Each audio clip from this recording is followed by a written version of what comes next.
Whenever you're ready, Jake. It's going. Okay. Last week, the group destroyed a summoning ritual, ended the drow, rescued a few hostages. Now they find in the alcoves of the garden there are many slaves ripe for sacrificing. They're in the midst of a battle. We begin here on the Summoner's Legacy.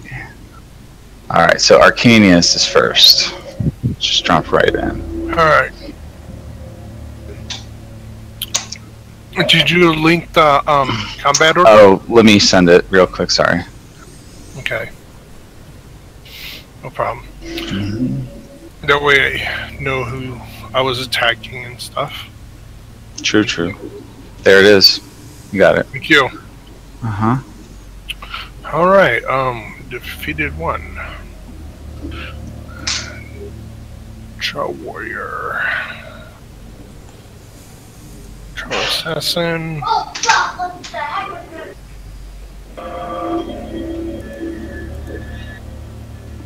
Okay, it's not really labeled in there, so I'm gonna take it, anyways, I'm gonna, destroy this Drow Warrior 3. I'm going to, I believe if not, I will, replace my hex on him, and I'll, hex his constitution, and I'll shoot 2 Eldritch Blast at him. You're right, it isn't labeled. Even though I do see which ones they are here, it doesn't... Yeah, it doesn't say... It's not showing up over there. Yeah, it's not. So, yes, I shall shoot forth 2 Eldritch Blast at this warrior. Alright. Okay, let's see. First one would be 15. Does a 15 hit? It's a miss. Okay. Second one would be a non-natural 20. That hits. Okay, yes.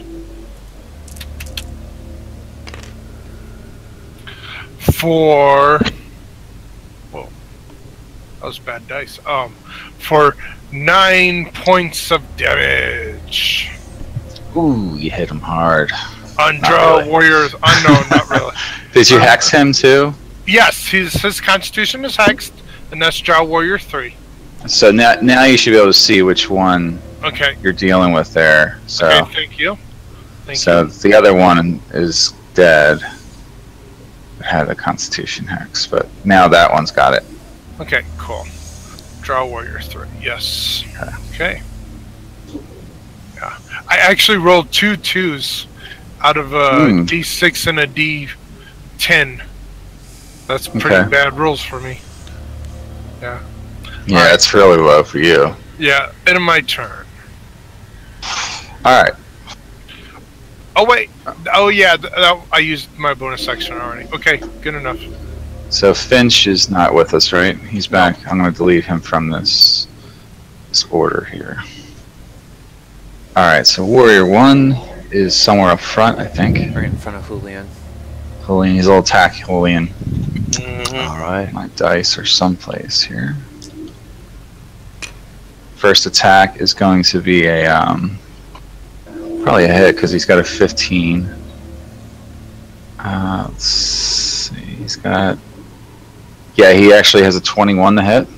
Yeah, that just does hit. Alright, he's attacking with a scimitar. Oh, 6 plus... He hits you for 10 damage, slashing. Alright. No mitigations, right? Yeah, I think that just goes through. Okay, that was his first attack, and then he And attacks I think again. It's a D8 for a scimitar, right? Even though I'm cutting It's my 1d6. 1d6. Yeah, it's D6. Yeah, what have you been using? I think it's 1d8 actually, No, because no. there's no difference in crit margin anymore. For a scimitar, the dice roll is a d6. It's a I'm pretty D6. sure. I'll double- It's a finessable weapon. Yeah, that's why it's only a d6. Well, that's my reasoning as to why, but it is a d6 regardless. Scimitar. 1d6 slashing. Alright, I'll change that. Mm-hmm.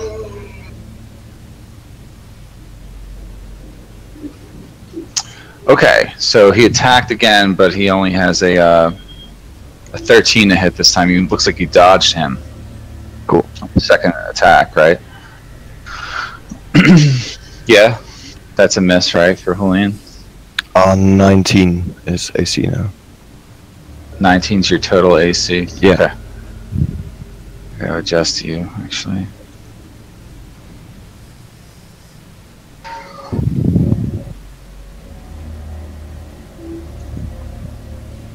Alright, so Feyre's next. Alright, I am going to shoot a firebolt at Drow Warrior 4. Where's Drow Warrior 4? He's straight through that window from me. Okay, yeah, you could probably hit him.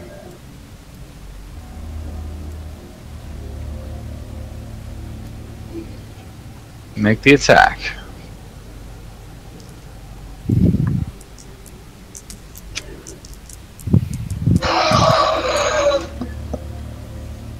That is a 27. That hits.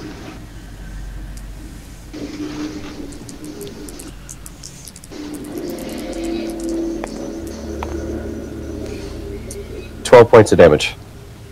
Oh, wow, okay. That was number 4? Yes. Alright, yeah, you burned through him pretty good. 12 points, okay. Let's see who's next here. Is that turn for you? Yes. Yeah, alright. Julian's next. Alright. I've got 19 think- hit points. Yeah, it's time for a healing potion. Let me see what I got.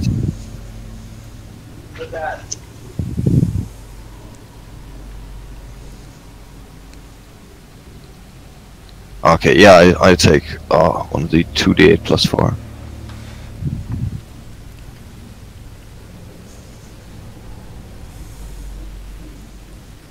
Okay, roll it.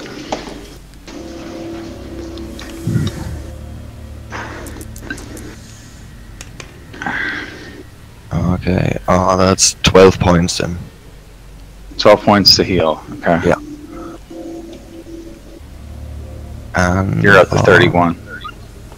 Yeah, I think that's Hunter's Mark is on Drow Warrior 1, right? It was on Drow Warrior 2 and I took it off because you didn't have it recast on anything. Okay, yeah, so I use my bonus action to switch it to 1. To 1. Okay. And that's turning. Alright. Where's 6? Where's he at? All the way down here. So 5, 10, 15, 20, 25, 30. So he will get to about there and fire his hand crossbow towards Malik.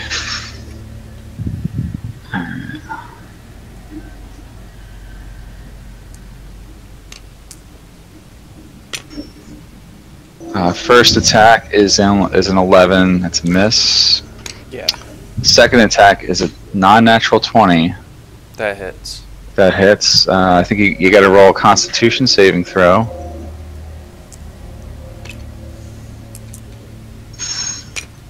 Takes 6 damage right away.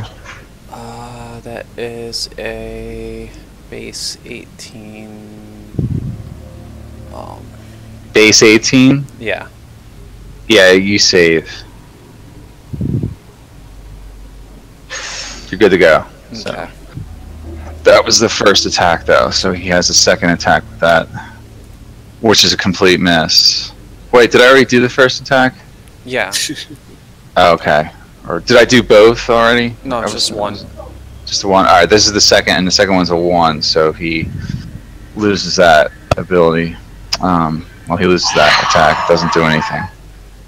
Okay. Automatic failure. So He shoots Drow Warrior 1.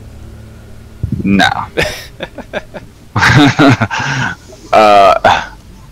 Okay, so someone up in the tree here gonna attack.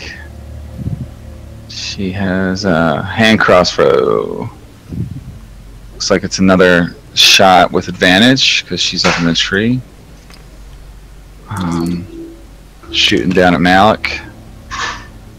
It's a 20 to hit again. Yep. Make another Constitution save. It's going to be 5 plus 3. 5 plus 2. 7 damage. That's another base 18. You saved against that attack. And her second attack is another non-natural 20. Roll save again. Man, how many poison bolts do they got? As many as they need. Oh So The Drow. that's going to be Another 5 total damage. of 11. 11 fails the saving throw this time, so you didn't fail by much, but what happens is you're poisoned. Didn't you get poisoned last battle? In the room in the middle, yeah, but Florence removed the poison from me. Yeah, she had to use like minor restoration or something like Yeah. that. So let's make sure we remember what poison does. You have disadvantage on all your attack rolls and ability checks, so you get cured of that poison. So disadvantage on everything, Okay. basically. For an hour. Yes, as long as the poison lasts. Now it says, let me see how long you're poisoned for. If you failed by more, you'd be unconscious too. Oh my god. 1 hour. 1 hour he's poisoned for. Yeah. So that poison's an hour. Alright, that's her turn, Xenia. Alright, Florence is next. Okay. Florence will move up to Julian. Mm-hmm. She'll then cast Cure Wounds at level 2. Mm-hmm. Okay.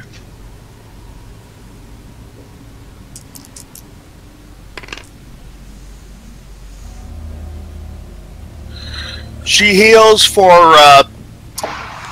She rolled 5, so she heals for 8. 8 more hit Sweet. points, okay. Praise Keeping her Ogma. up. Praise Ogma. That was the full action, right? That was the full action, yes. Okay. No one. Oh, wait a minute. Malik. She'll cast at 3rd level a healing word. On Malik. Okay.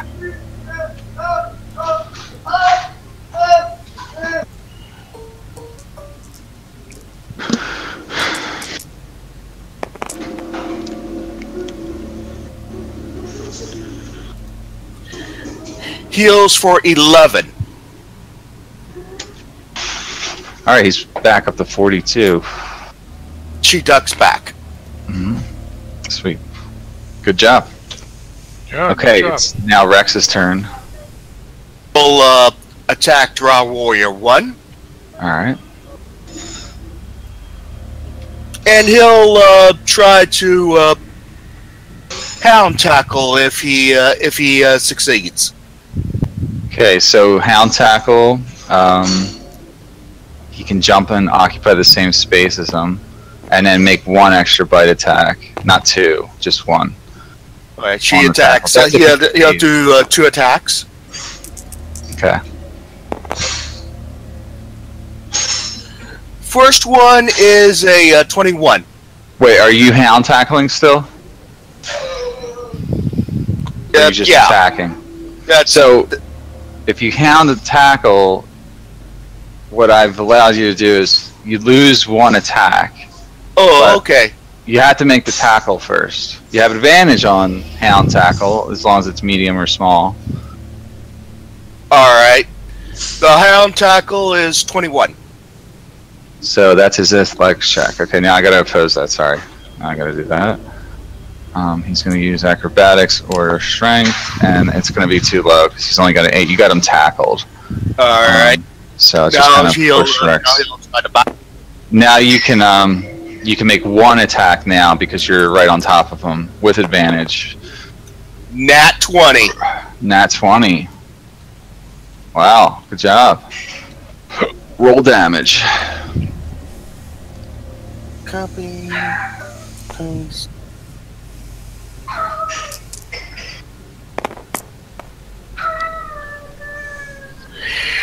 $11 points of damage. Okay. Yeah, he got him pinned too. So let me see.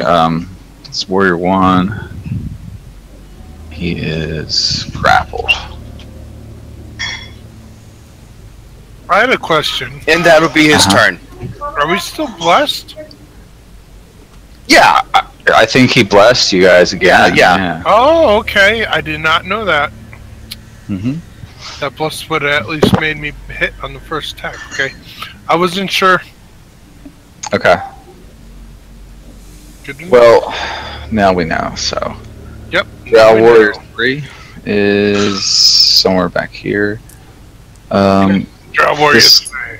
This guy charges up against Malik and makes an attack. It's a 2 on the first attack roll. You parry that, and the second one, I think's a hit. Pretty sure. 18 is yeah, it's 20, class 21. It's 21 to hit. Yep, that hits.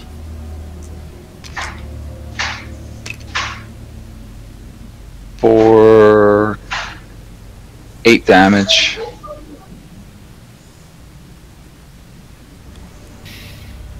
And it's going to perform its action surge on you. And attack you 2 more times. First one's a miss. Second one is a 20 non-natural. That hits. So that hits.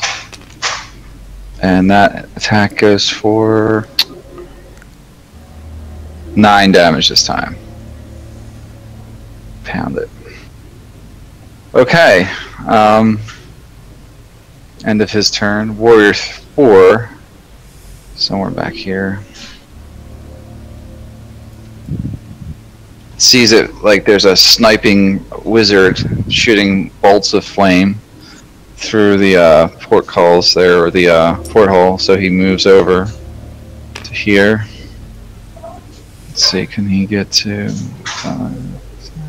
yeah, he can make it over here.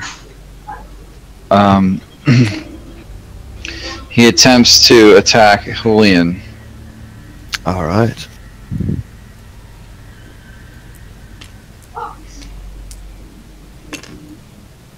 A 21 non-natural. Yeah, that does hit.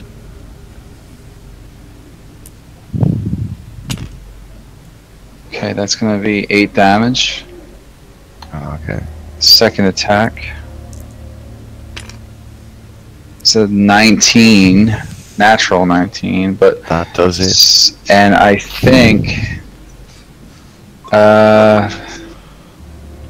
it's a critical hit because he has improved critical. So that's 14 more damage against Julian. Okay. I won't have an action surge just yet because I don't want to kill you yet. Yeah, don't kill Julian. Yeah. Okay, so moving on. Drow Warrior 5, somewhere hanging out here. See if you can make it. You can get over to Malik. Yes. Can't flank him yet, but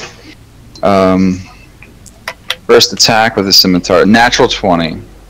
Oh, damn. Yeah, so that's for 11 now, Malik. Making the second attack now. It is only a 13 to hit, so that's going to miss.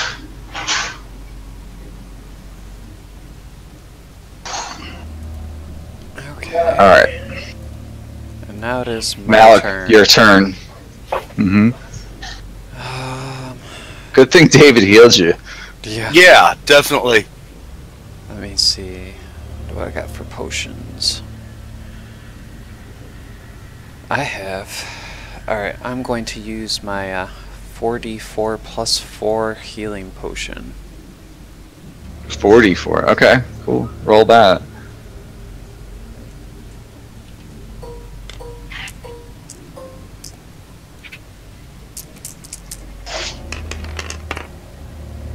Alright, that is going to be 4, 6, 12 plus 4.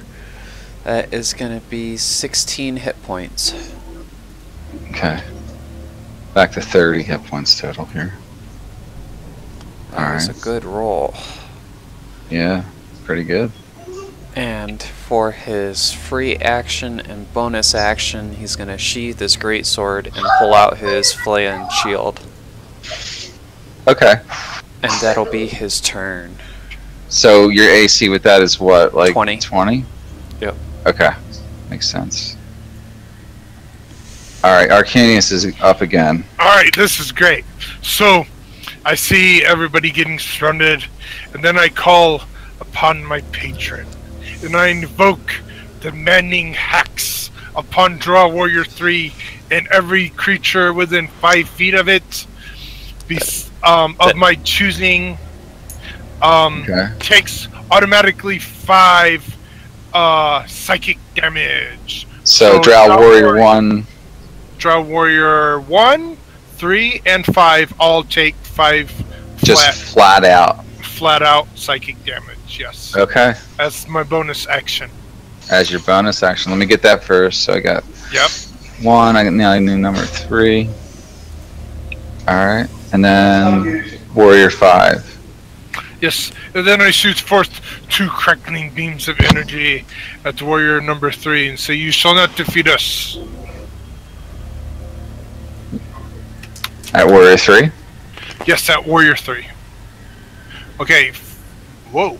Big numbers. Oh my gosh.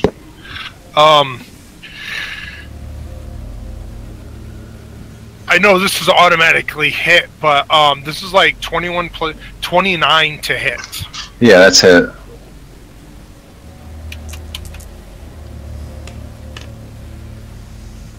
With 14 points of damage. Alright. And then the second one is 17 plus 8, which I think 17 plus 8 is 23? Yeah. Is that correct? Okay. Mhm. 25, 17, 25. That's still a hit. Yeah. I don't know how to add. So this one strikes him for another 12 points of damage. Okay. Got it. Alright, yes. He's pretty bloodied. Good, he's pretty bloodied. The rest of you guys should be able to pick him off with ease. Ha! Hopefully. And I chuckle a menacing laugh. Take that, you foul creatures. Alright. Alright, Warrior 1 is going to attempt to make an opposing grapple check for Rex David. He's trying to get out. That would be a 12. Okay, he has a 13, so he pushes Rex off into this square, basically. Right. But he has to stand, and that's his action too. But he loses half his movement, and he just stays there. All right, Ferris next. Okay. I want to see if you're going to let me do this or not, but since she's hiding up in the tree, I want to cast a firebolt at the tree itself, because part of the spell effect says that it sets anything that's flammable on fire if it's not worn or held. So by casting a firebolt at a tree like that, would I, knowing the spell, would I set it on fire or not?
Can you guys still hear me?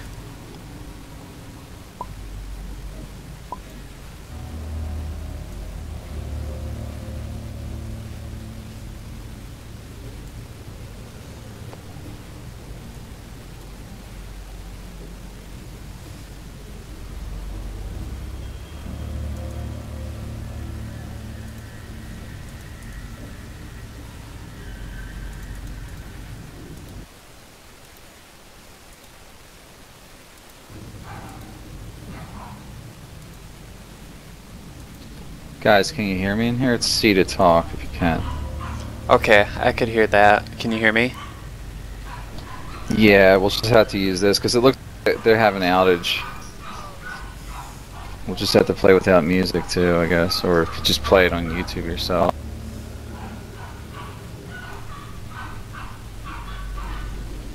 Can you guys hear me? I heard you for a second, Yeah. but you sort of released the mic too soon, I think. Oh, okay. Yeah, by default it's C. It's C, yeah. Okay, we'll have to use this crafty one. So, alright, so you set the tree on fire and it'll take about 2 rounds to become fully engulfed. So she's up top somewhere. You didn't do any damage to her yet, but you did set the tree on fire. So each round a little bit more will get caught on fire. What I'll do is I'll make a constitution check for her. Okay, she can't take the smoke, so what she does is she jumps out of the tree on her next turn, basically.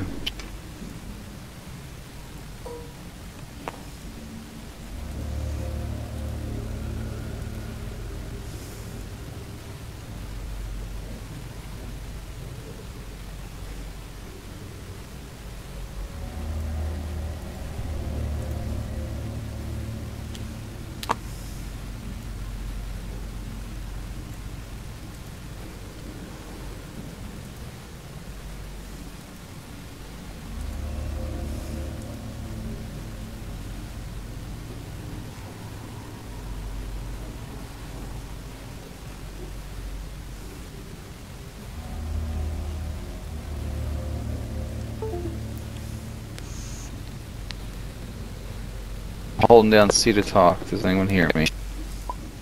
Yep, I heard you.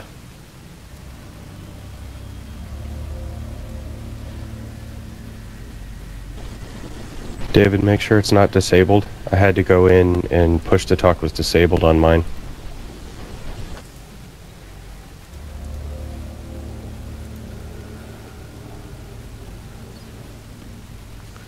Okay.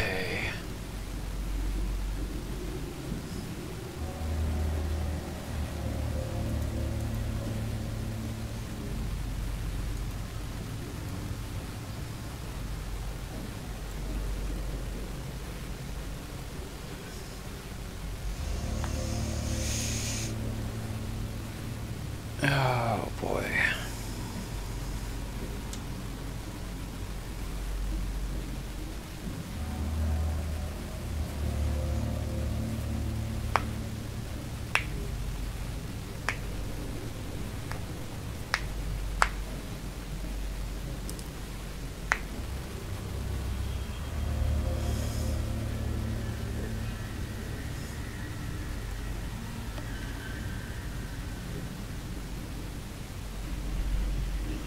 Greetings.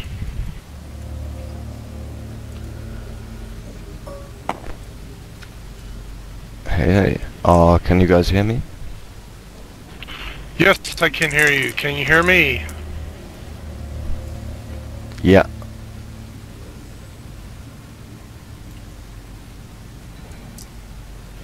Yeah, I tried to restart the Discord, and all it's doing is cycling back and forth.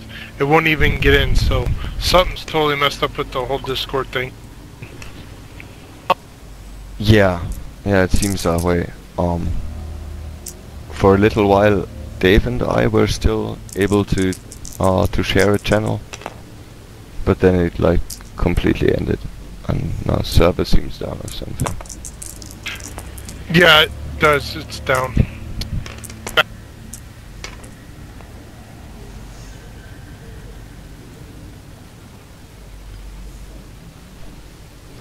we still have a TeamSpeak server?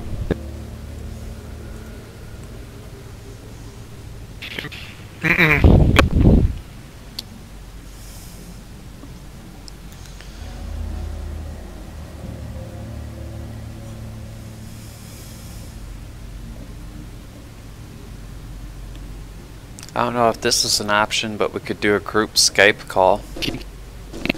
I don't.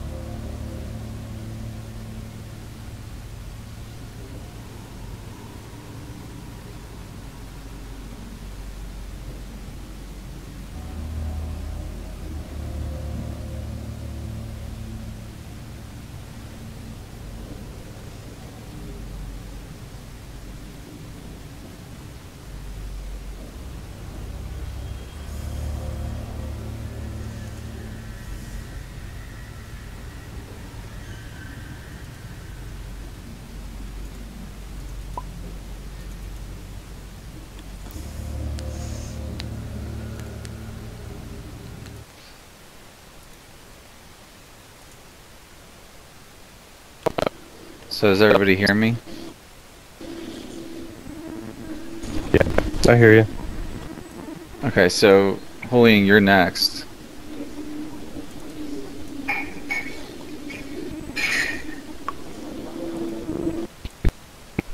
Yeah.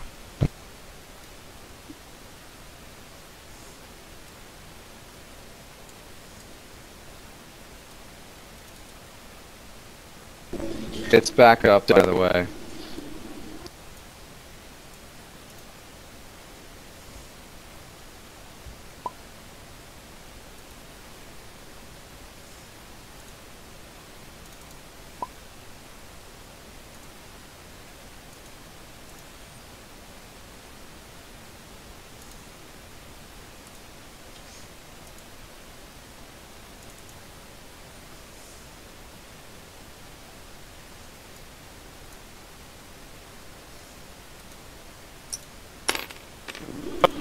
Yeah, Showing up on my I'm back in phone. Discord.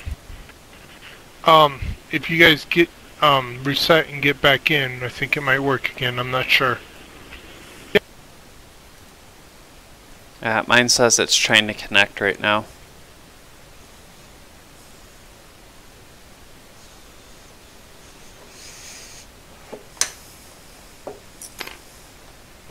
Mine's working on my phone, but not on my desktop.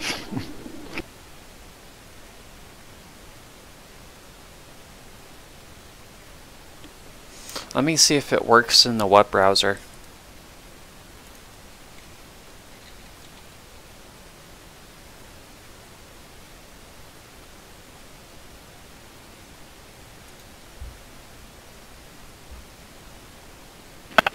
Mike, are you in the D&D channel, or are you just back on? I'm not in any channel yet.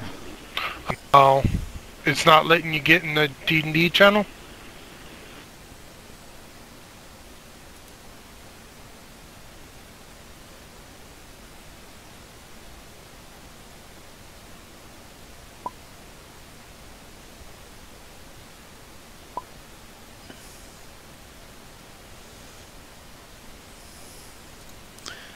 They're looking into it. It says there's a problem with the servers not loading right. That was about 3 minutes ago.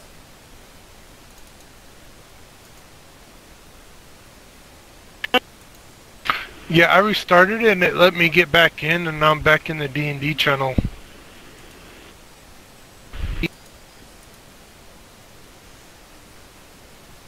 Oh, there we go. I see Vince in there, but that you're the only one.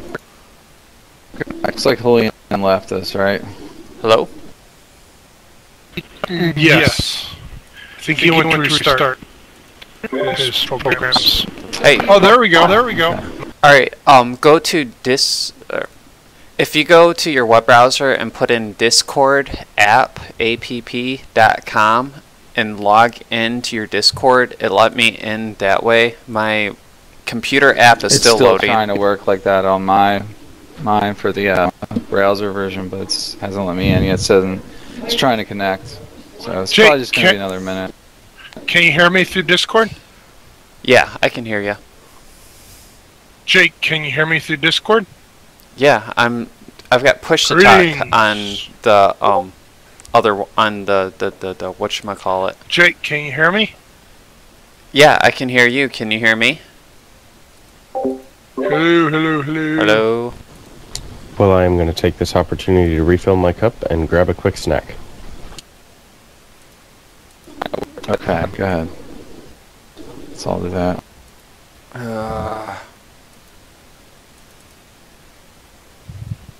Why is it? Is it lighting up?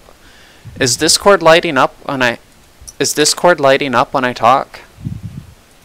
No, it's not.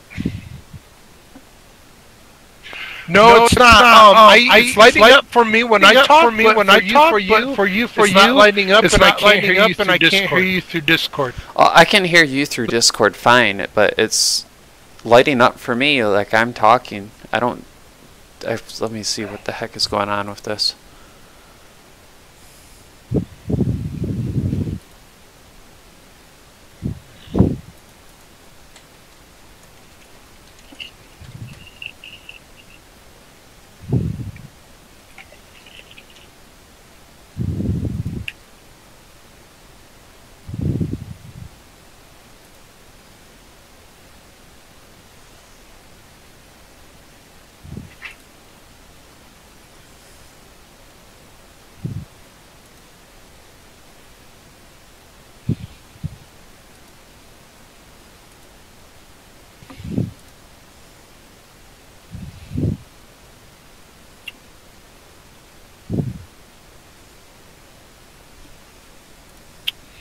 Oh, you can hear me, but I cannot hear you. That's most unfortunate. Is that? Can you hear me now?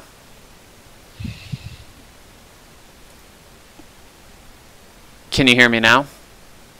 See if you can hit disconnect and then reconnect. Right next. How about now? Can you hear me? Yes, I can hear you. I had to go in and make it so it always allows my microphone on the Discord web browser app. That was weird. Oh.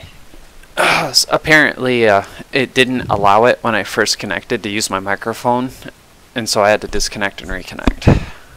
Yeah, that's what I had to do, is disconnect and reconnect a few times to get back.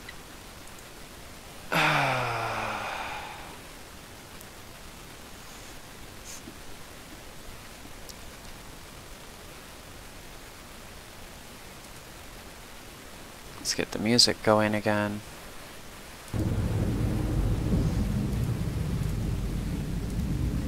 I close the computer app.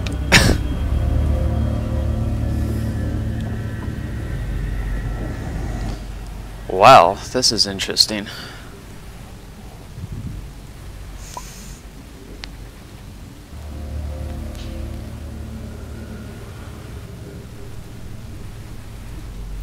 Hey Dave, try going to discordapp.com and logging in to see if you can get into Discord that way.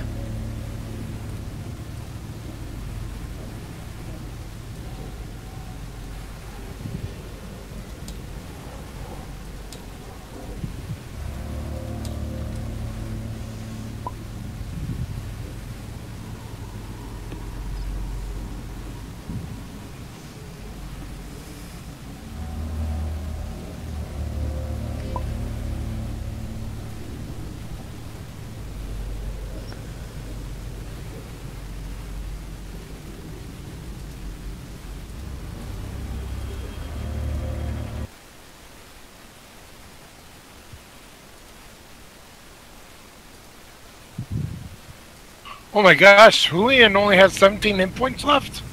Oh man, we gotta save him. Yeah. Whose turn was it? It's Julian's turn. Okay. And then there's 2 people that attack until Florence can get a turn to cast Cure Wounds, so you might have to use another potion. Wow. I think Faerith should set that bush on fire too, right in front of him. Ahoy, David. Can you hear us? He's got his microphone off. Oh, it's muted. I can unmute it. No, he's got it muted. Yeah, I think it did that before on exit. Let's see. No, he's gonna have to go into his settings and unmute it. It might be. Oh, yeah. Oh, yeah. David, if you can hear us, just hit the unmute button right next to your name. He may have to, if he's using the web browser, he's got to enable his mic, and then he's got to disconnect from the channel, and then reconnect to it. Yeah. So Well, just all I did was disconnect from the channel a couple times and reconnect to the channel to get it working again. Cool, it came back up. Yes, for you, I can hear you definitely good. Yeah, I just ran out to get my, Can you hear me headset now? from my car. Yep. Yeah. Yeah, if you're using the web browser, it'll ask for permission to use the mic when you connect, and if you don't give it permission before you connect, it won't let voice come through, so you gotta end the call and then reconnect again. Okay, yeah, all right. That's what that's what I did. Technical difficulties. We're having technical difficulties. Hey, this is the first time we had technical difficulties since we used Discord. Yeah, it's been pretty good. If it's a one-time thing, that's pretty good. Yeah. Okay.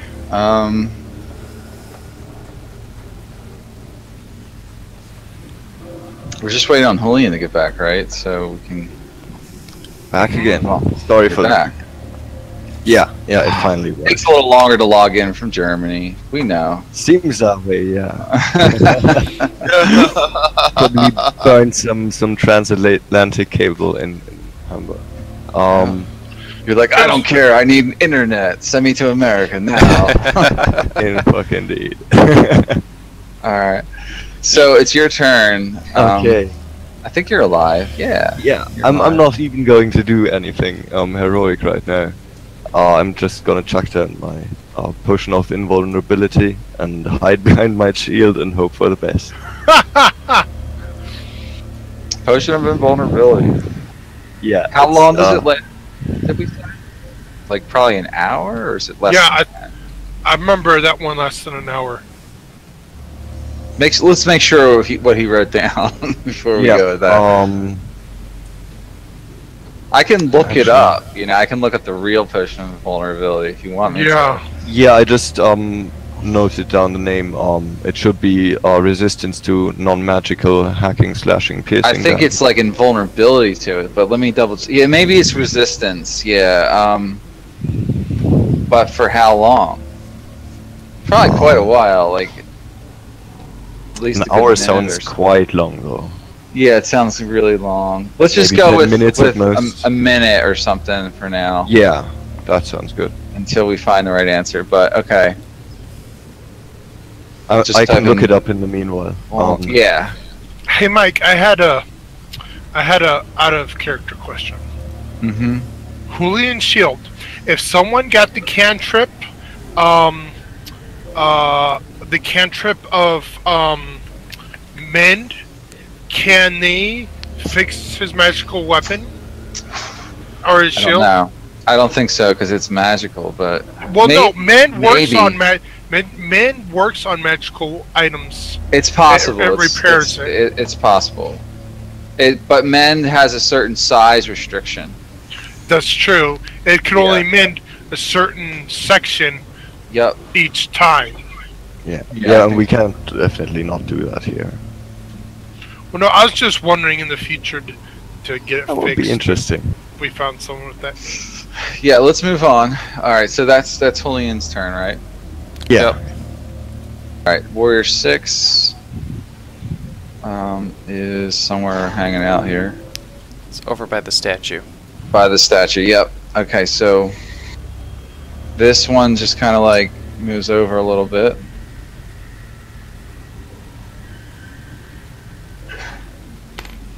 and then fires its hand crossbow again at Malik. Are you ready to save? Well, look and If get he more hits. poisons. First is a miss, and the second one is going to miss as well. It's only a 14. They're both misses. All right, so Xania jumps down, making. I'll have to make acrobatics check on her, which she does have quite high acrobatics, I think. So,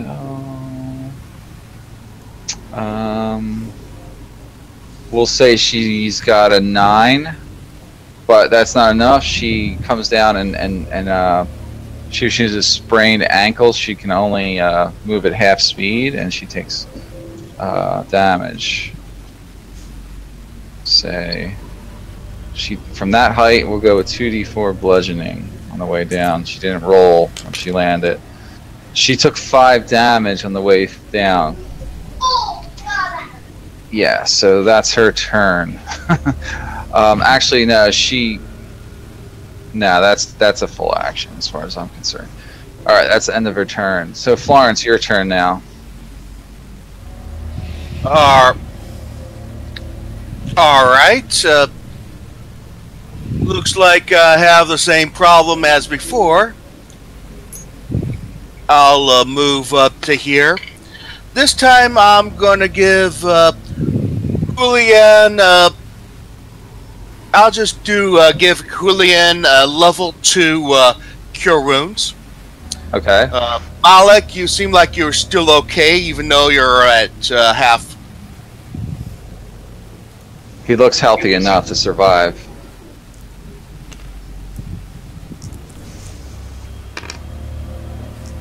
Back here.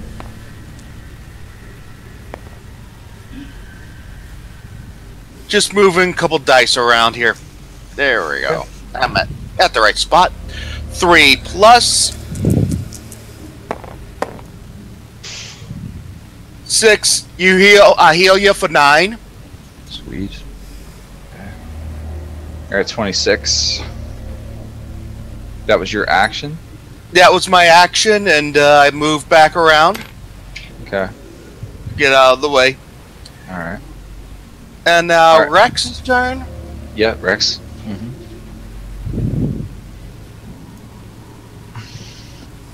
He'll do. Let's see here. Back to Draw Warrior 1, and he'll just attack.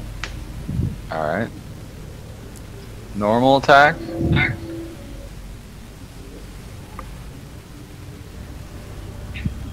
He's got advantage. Yes, he's got advantage, and he'll probably, if he does hit, he'll do a distracting strike. Alright. Attack 1. Ooh, double 17, so that's a 21 to hit. That hits. So that's 2d. Full damage. This will be the distracting strike. Alright.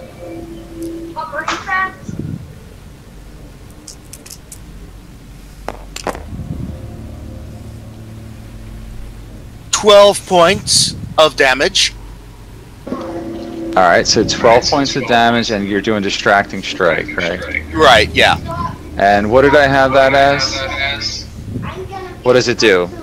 It gives friends advantage. But he gets to save, right? So I rolled Yes, he does. A DC 14. DC 14 against probably Wisdom. Yeah. Alright, so he failed that, so he's no longer grappled, but he's distracted.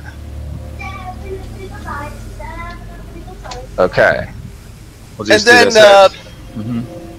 And then for his second attack, he'll share the love with Draw Warrior number 4. Alright, you're going to switch targets. Alright, turning that way. Now with that one, you don't get pack tactics. Alright. Is he within 5? Hold on, let's... Yeah, I'll say he's within 5. Which is Even though good it's- because I just rolled a 1.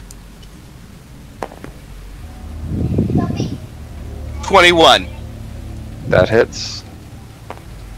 There's this really cool mod that lets you create your own little 6 points. Alright, 6 points. Alright. That'll be his turn. Okay.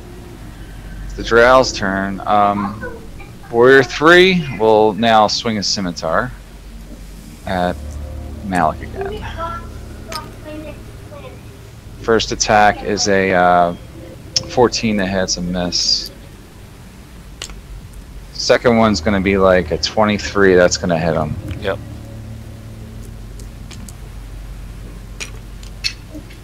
Pretty good too, so that's plus, he didn't action surge yet either, so that's, Number 3? I thought number 3 action surged. yeah, the one against Julian I thought did. Maybe he did. Yeah, I think he did. That was earlier yesterday, I thought. Or not, a little bit last week. He hit you for 10 damage. So I think the one I did against Julian, I went forgone the Drow Warrior one. I didn't do his action surge or something. Okay. Yeah, I think one of them didn't go yet. Yeah, I kind of held That was off because I against didn't me. want to kill you. Yeah, it was against you, so that was probably Warrior 1. Alright, so Drow Warrior 3 is done his turn. Warrior 4 is going to attack Rex. I know I have an action surge with him. Attacking Rex. Wait, Rex dodged it. First attack. Second attack's a 16 against Rex. It's going to hit him. Where's his AC? AC. 14. Yeah, 14. Yeah, it hits him. Rex gets hit for 8 damage. Cuts Rex. Alright. And I might as well just use up his action surge here. So I'll do 2 more attacks. First one is going to miss Rex. It's only 12. The second one is going to hit Rex for 9 damage. Ew. Yeah, Rex is hurt. Alright, so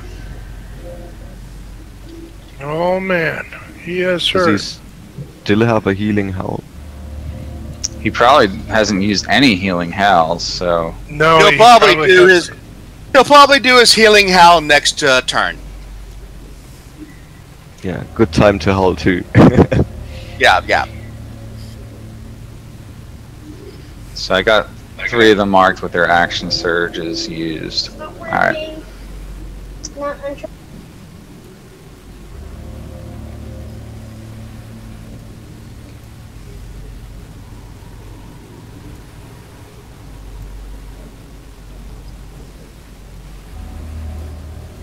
Hello?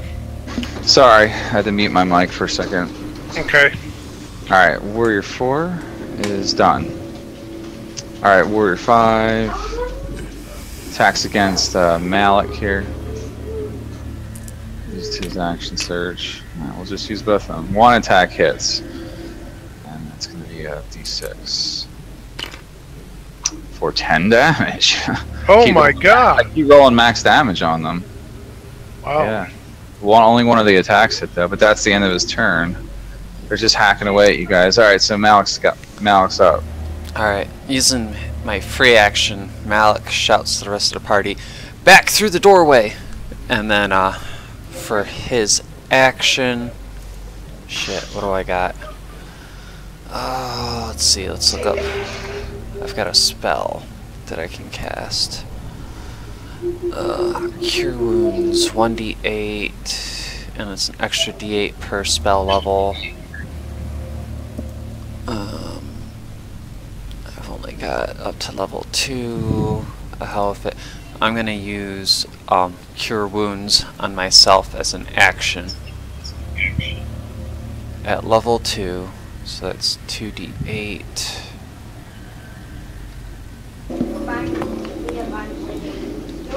What do you do? Lay on hands? Cure Wounds spell. On yourself? Okay. Yep. So that is 7 plus my mod. So that's gonna be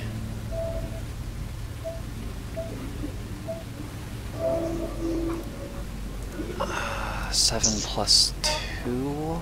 Yeah, so 7. 9 damage. Or, no, it's 7, 1, 8, 10. Cast it at level 2. So it's Yes, 10. at level 2. Alright. You're at 20. And then, what can I do for a bonus action? Well, shit. Put a new track in here. Yeah, that is gonna be his turn. Okay.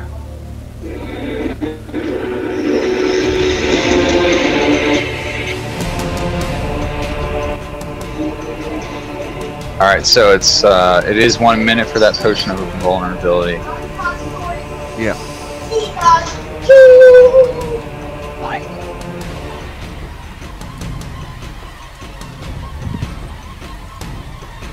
Okay, so whose turn is it? It's a new round. New round. It is mine. Someone got their mic keyed or something? I'm hearing everyone echo. Yeah. It's really annoying. Yeah. It's David. Okay. Oops, my bad. Thanks, David. Okay, Arcanius. Once again, I invoke my mending hex and draw warrior 5, 3, and 1 takes 5 flat damage. Alright, draw warrior 1 takes 5 damage. 3 takes 5 damage. 5 takes 5 damage. Got all 3. Okay. And then I shoot an Eldritch Blast at draw warrior 3.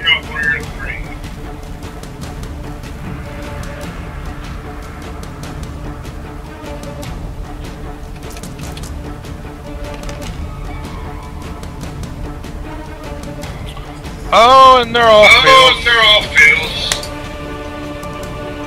I rolled a 1 and a 2.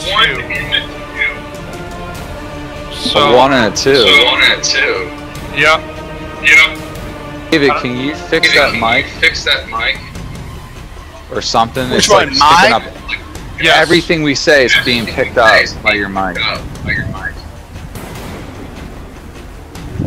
Let me try something.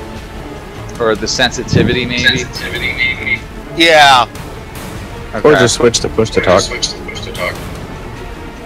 One moment here. Let me try something.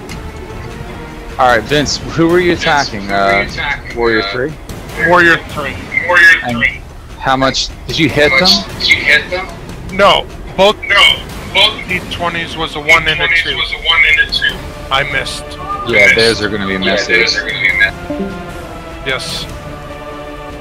Yeah, sorry guys, I let you down. I could have finished 2 of them off. Okay, I'm back on the app. Okay, that I'm back works. on the app, yeah, That's so. better. Alright, so I that's your moved. turn. I moved Or 5 you feet move. back as my movement. But yeah, sorry guys, I could have finished them, at least 2 of them off, but unfortunately I failed. Yes. Okay.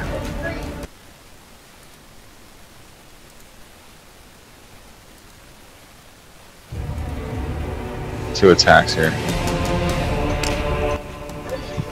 One of them is a natural 20. The other Oh one my missed. Yeah. And I'm gonna have him action surge too, so. Alright, you're lucky that he only hit you for 8 damage with a natural 20. Oh damn! Did you already counter the resistance in? No. So you only took half, right? Yeah, so 4, right? 4. Okay, so and then he does an action surge to hit you again. So I think he's got a non-natural 20 on the second attack or the first attack, whatever one. Yeah. That hits. Yeah, I'm at 19 now. Okay. That one was for 9 damage, so that time you took 5 damage. Okay. Alright, you're down to 17. That's his action surge used.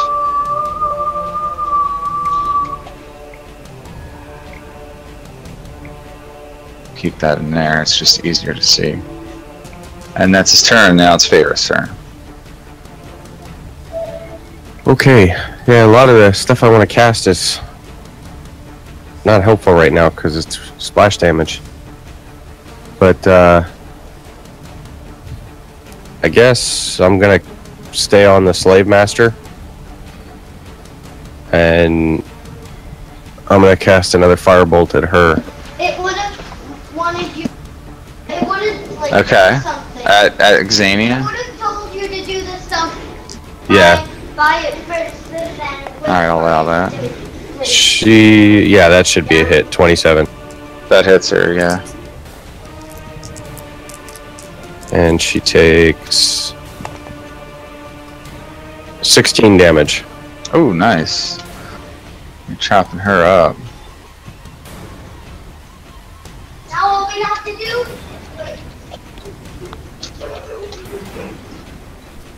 Okay. That's your turn? Yeah, that's it. Alright, Julian. Alright. Yeah, we're getting pummeled here. Mm-hmm. Yeah, you went up against 4 warriors. That can happen. Yeah, our plan of rushing them just didn't work out as we planned.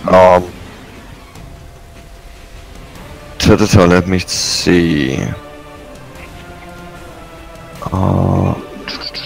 Draw Warrior 6 is which one? Okay, that one back there. Yeah, he kind of had to stay back because he kind of engaged close enough.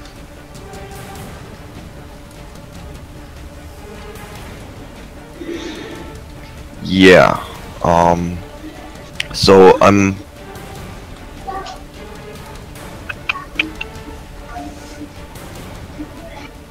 I'll use my bonus action to order Rex backward. Okay. Yeah. Like as a free action? If I can, like just snap at him. Make an animal Let go, handling Rex. check. Make an animal handling check. Okay. He's going back. Yeah. Okay.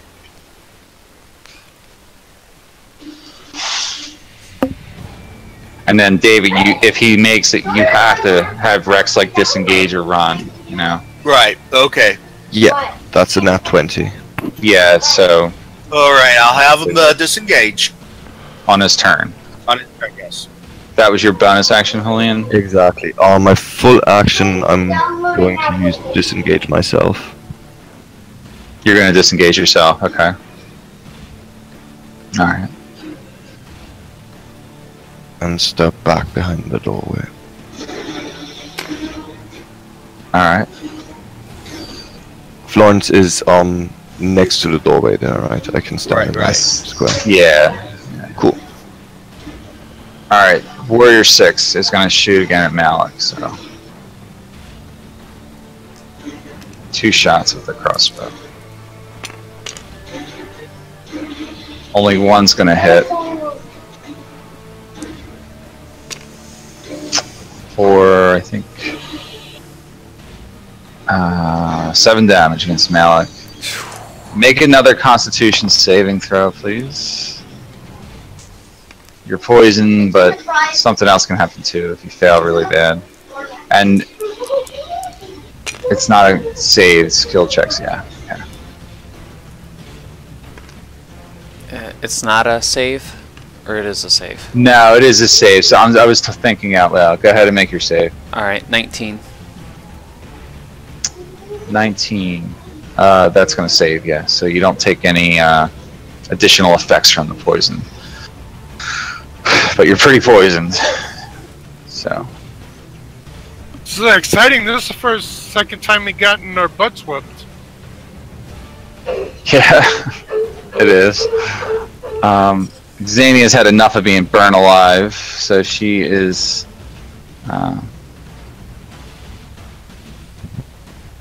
She should have been using Uncanny Dodge.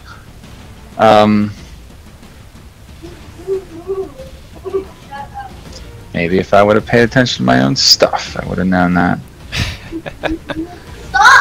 It wouldn't have helped with the firebolt anyway. Well, it's an attack. She can do it on any attack. Oh, I thought Uncanny Dodge just gave you, like, some kind of advantage with saving throws. Mm-mm. No, it's when an attacker that can see you hits you with an attack, you can use your reaction to have the attack's damage against you. So, but I'll let it slide. I don't like to do a lot of retroactive numbers because it affects everything downstream. So, let's see.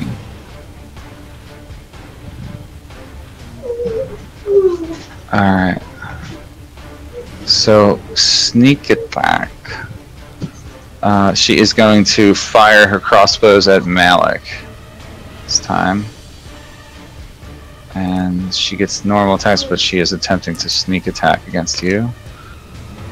And it looks like both attacks just missed.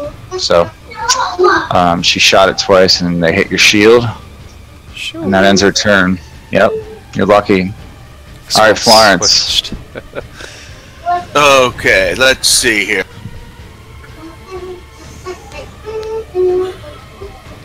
Looks like I'm going to do 2 level 1 spells. Cure Wounds at Hylian, Healing Word at Malik. Okay. I think it's doing a quick.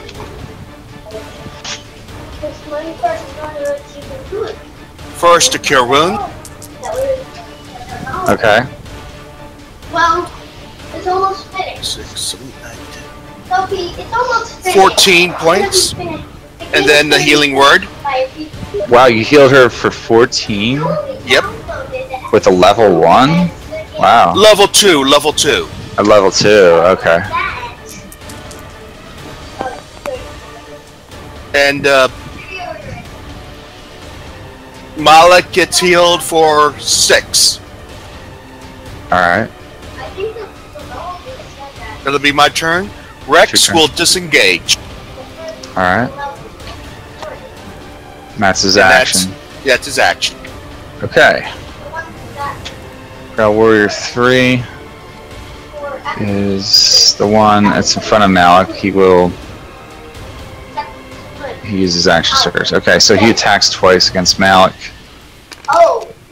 Ow. And Ow. both are gonna miss. Ow. Oh. Oh. That's my son, sorry. Sophie. Oh. The next Trail Warrior 4 is attacking you too, and he missed, I think. Or she. Oh no, he would have had to move up, so. But still misses nonetheless. So, yeah. 15 hours. Can you take disengage if you're like got like a lot of people around you? Is there any limits to how many? I'm wondering now. 11. Alright. Maybe if you're surrounded, you can't. Well, if you're completely surrounded, you have nowhere to go, then you definitely can't even do it. Yeah. But I'm just wondering if, like, at some point, I don't know. Like, does it allow you to? Who knows?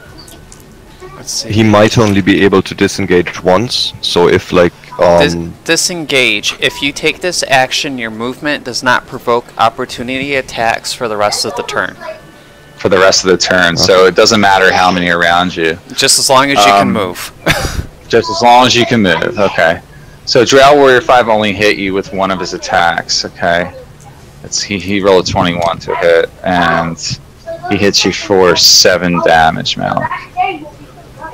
Okay. Now it's your turn. Now it's my turn. You missed, yeah, most of them missed you, so. Alright, I'm going to use my disengage action. And I'm going to fall back through the doorway. And take up position next to Hylian, blocking the doorway. From there, what do I got to do? I've got level 1 spells that I can't cast.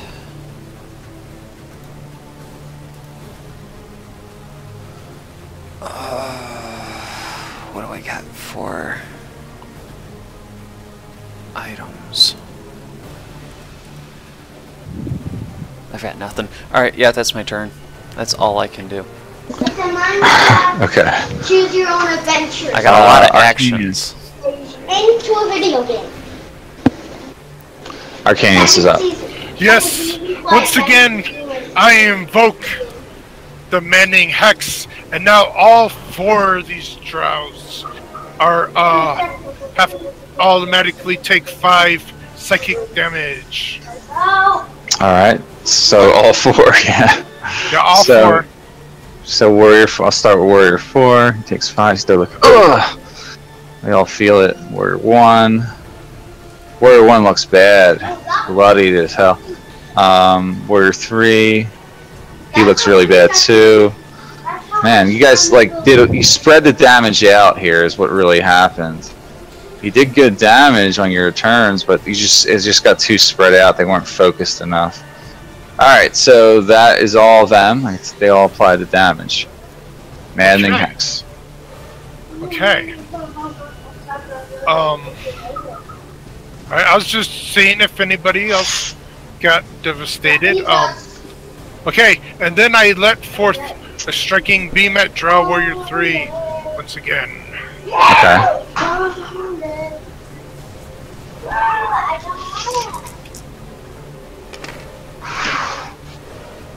Okay, first is 16. Does the 16 hit?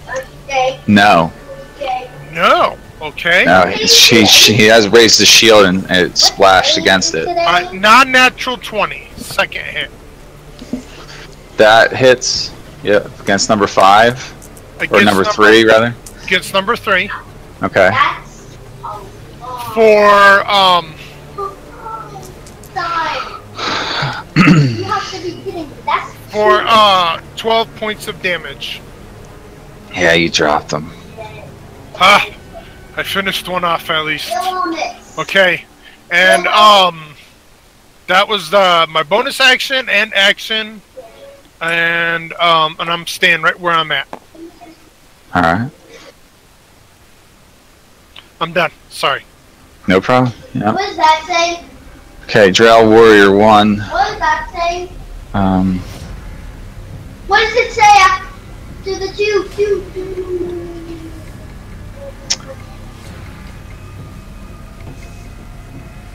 He's casting darkness back where Arcanius is standing. Oh, he is. Yes. The darkness spreads around corners. A creature with dark vision can't see through the darkness, and non-magical light can't eliminate it.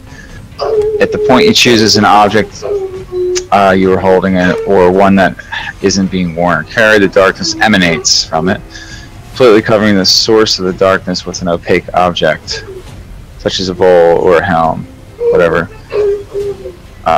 So darkness, basically, it's magical darkness, rests from a point, and blah blah blah. So basically, you're blinded, all of you. I think. It says magical darkness spreads from a point, 15-foot radius sphere. So everybody from Arcanius up to Malik and Julian are all in this sphere. Everybody, you hit everybody with it. So it's a sphere centered on Arcanius. You cast it on you. You don't get a save or anything. Nope. Now, let me see if there is that a status called darkness. Let me see. I think it's basically a blindness. Basically, even with dark vision, you can't see. Nope. Which also means Unless you're you have pretty much magical invisible to dark them, though, right? Yeah. Yeah. They can't see us either. Yeah, that would be true. Oh, they Or do you draw changed help? that spell. Used to be if you targeted a creature, the creature would get a save, but if you targeted an area, there was no save. It has nothing. It says nothing about it, but Oh yeah, no, I was reading Yeah. that. Yeah, they changed that. I think I remember that. Blinded. Creature can't see and automatically fails any ability check that requires sight. Attack rolls against the creature have advantage, and the creature's attack rolls have disadvantage. Now, so if you read what it says, a creature with dark vision can't see through the darkness. But Drow don't have dark vision. Yeah, they do, but it doesn't matter. They still can't see through it. They have superior dark vision.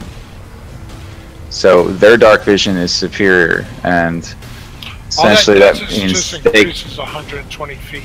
right. But the way I'm interpreting it is that they can see in that dark vision like it's low light vision. You have to have magical dark vision, which like like invocation for a warlock. They get one where they can see through magical darkness and everything as well. Yeah, the only thing that should be able to see through this is true sight. Yeah.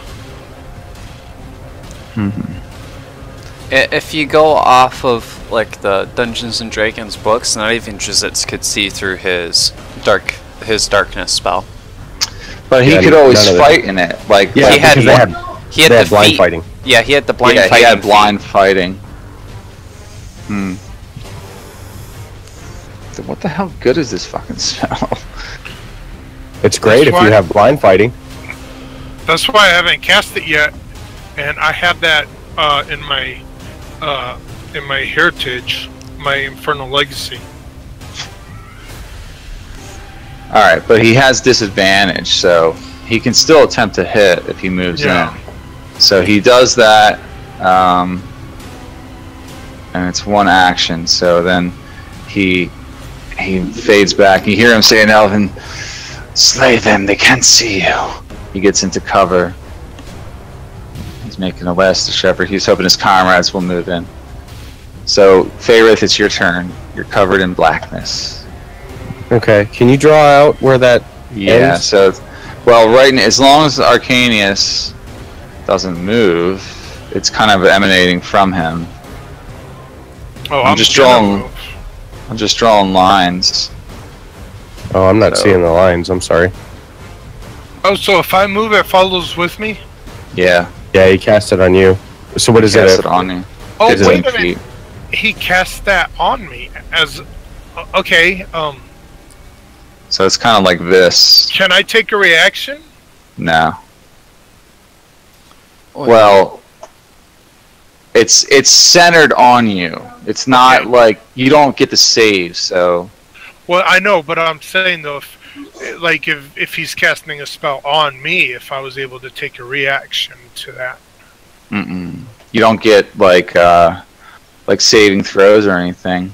No, it wasn't a saving throw. It was gonna be a reaction.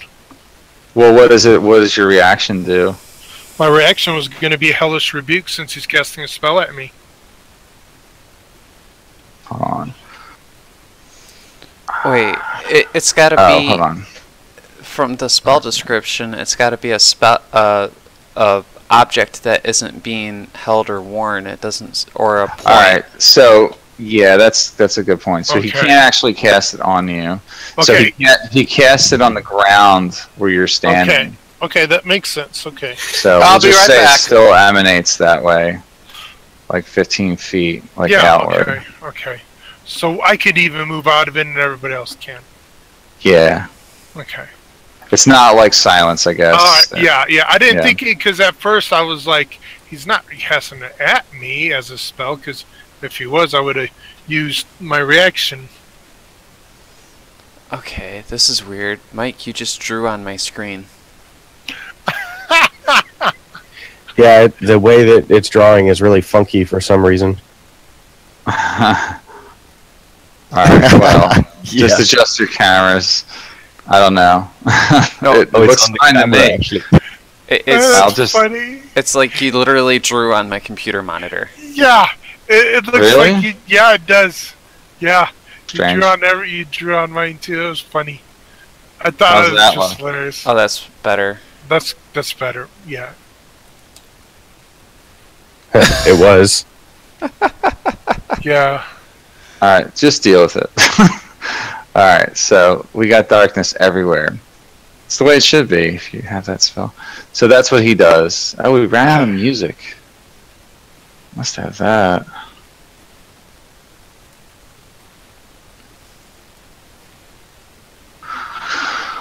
Oh boy. I didn't think this fight would last 2 hours. Well, this is At least I don't have to worry about doing any more content for you guys. It takes you long enough to get through these battles sometimes. Are you ripping on us? No, it's probably my fault. Okay, so my turn? Yeah, is it? Yeah. It is your turn. So I have a question for you about Melf's minute meteors. Yeah. So you create the meteors, and then you can send 2 of them per round, Yeah. streaking towards a point or point that you choose within 120 feet. Mm-hmm. This says nothing about whether or not I have to see that point. Right. So, Do you make an attack roll? no. Are you sure? I don't make an attack roll. I pick a point, it hits that point and explodes, and then they have to make a dex save. I'm back. My turn. Okay. Then yeah, you don't have to necessarily see it, but you need to see the point you're shooting it at. Okay, so just knowing where the point is isn't enough. I actually have to see it. I think you're gonna have to see it, but yeah. So, I mean, essentially you're blind. So let's just see. Attack rolls against the creature have advantage, and blind creature can't see and automatically fails any ability checks that require sight. So it's kind of like you can't see anything. I'll allow you to make a chance to see if you can hit that point, but you may hit something else instead. And then if you hit another creature that's in it's within the path, they're gonna have to make a dex save. We'll see what happens with the percentile if you do that. Okay, so is that also going to affect things like magic missile? Because it speeds towards a target, but... Yeah, I mean, if you can't target the right person. If Ferris moved back to that second set of windows, would he be able to like peek through and like lean into the window to see the rest of the room? That's going to be too hard. He can't do his semantic and verbal stuff while he's leaning. I mean, he can do the verbal, but all the hand gestures, how's he going to fit through there and, you know, like lying on his side?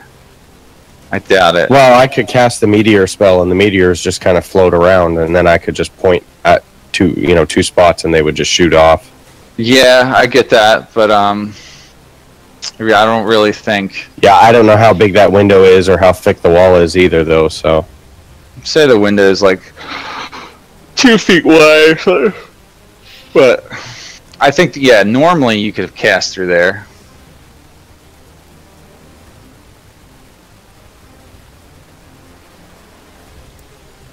okay, and then the dash action doubles my movement, right? Yeah.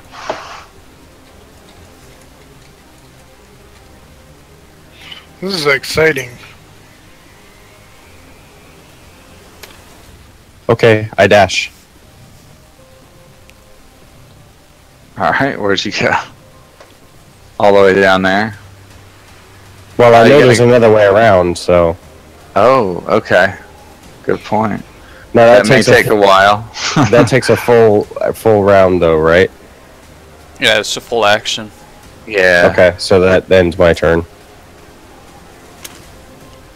Get my dice out of your way. I was just gonna hurdle him. Well, just in case you need to stand somewhere there. Alright, is that your turn? Yeah, that's your turn. Yeah, that'd be it. Alright. Julian's next.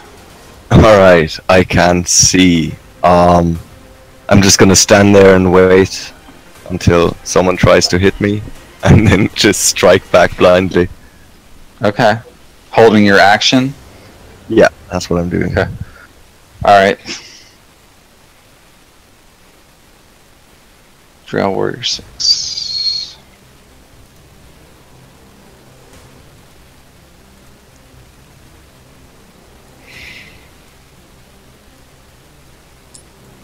He heard you running that way, Ferris.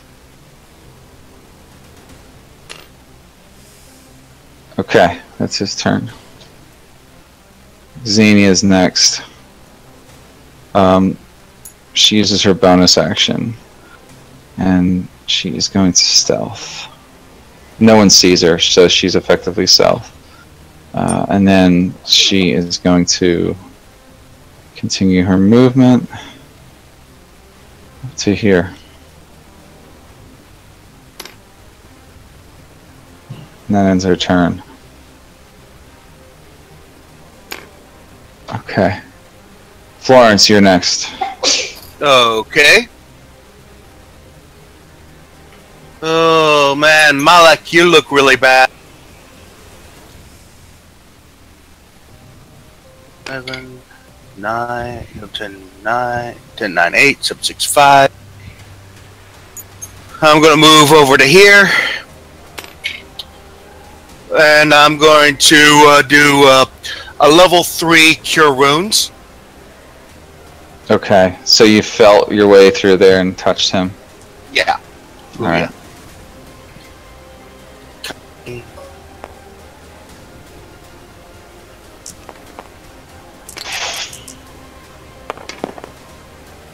These spell For points are crazy. 16 points of healing. All right, he's at 28. Okay. And anything else? She's going to move back outside of the...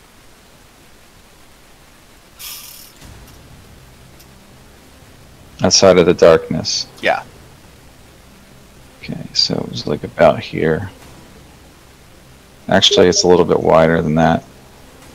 You're standing in it still.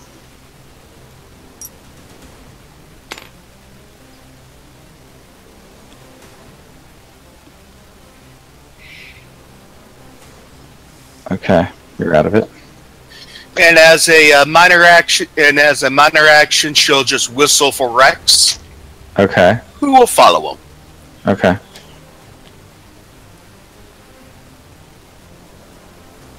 Well, till he gets to around here, so that his hearing can, so he can hear the part about him being in the middle of everyone, and he'll let out a healing howl.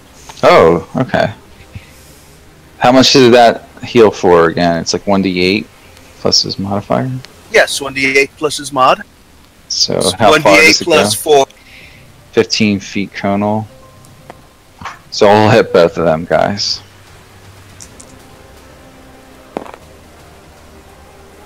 Only he rolled a 1, only 5. For both of them? And then he'll go back to the side here. Okay. That'll be his turn. Good. Well, much as she can do for right now, Yeah. gives me time to think on my next turn. Drow Warrior 4 steps into the darkness and makes an attack against Julian at a disadvantage. But an attack nonetheless, it's going to miss. And then the second attack.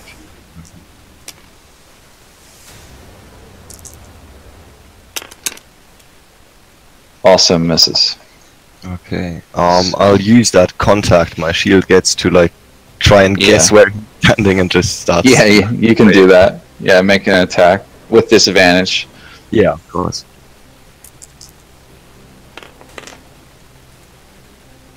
Okay, that's not too bad. That's a 23 to hit. That hits. Yeah.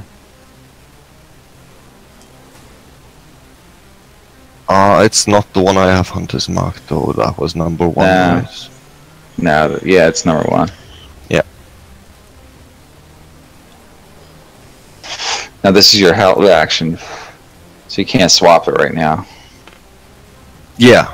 I'm not thinking to. Has this one been wounded before? Mm-hmm. He hasn't, right? Mm-hmm. Yeah, pretty much everybody has. Okay, cool.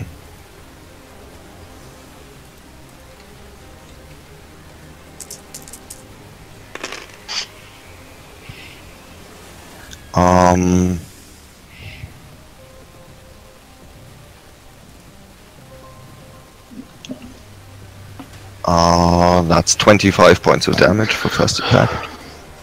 Okay. Nice. And making contact, I strike again, but that nat 20 is cancelled out by a 4. So our second attack misses. Yeah. Alright.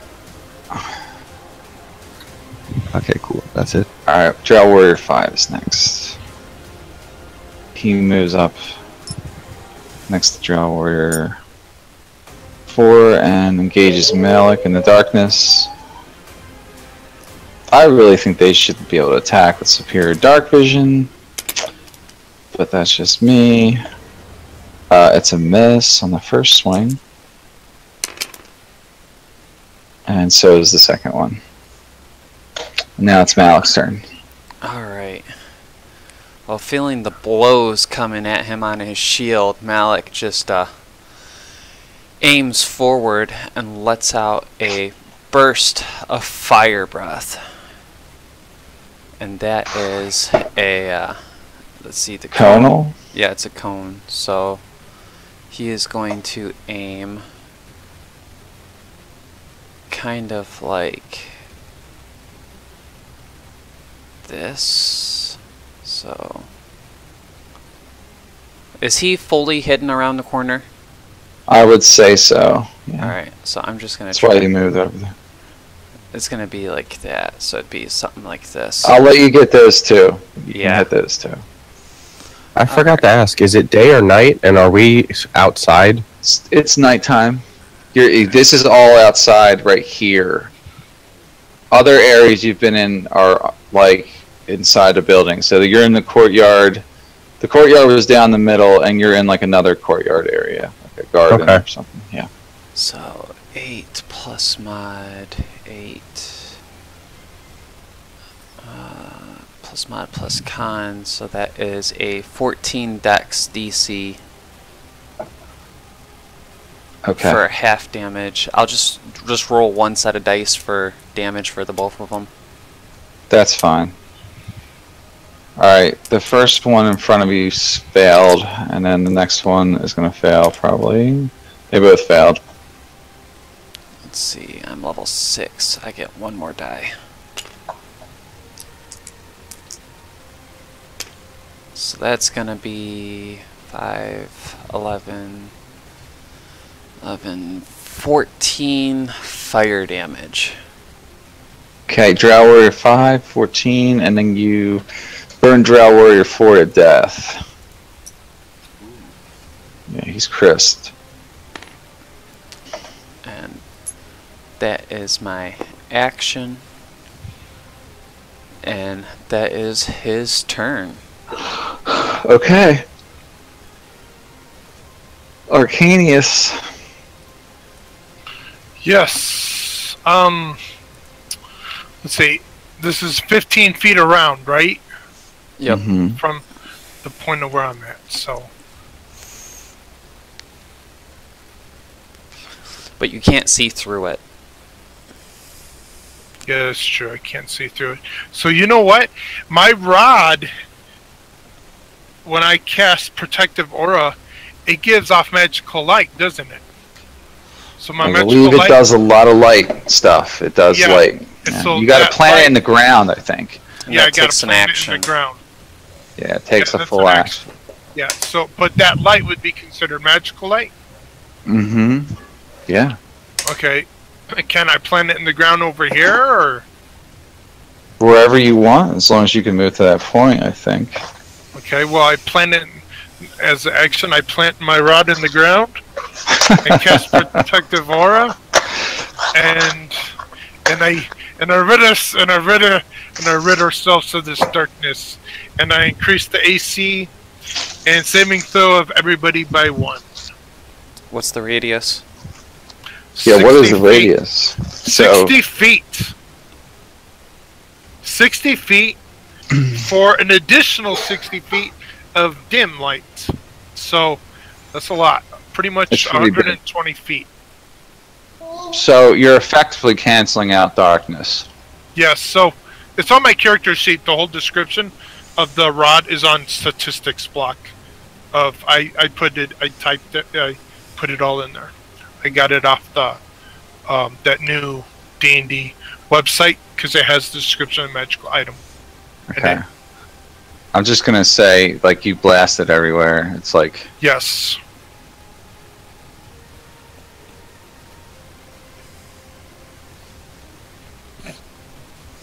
Mike, your drawing isn't working. It's just drawing all over my screen. It's the terrain, dude. I can't do anything about it.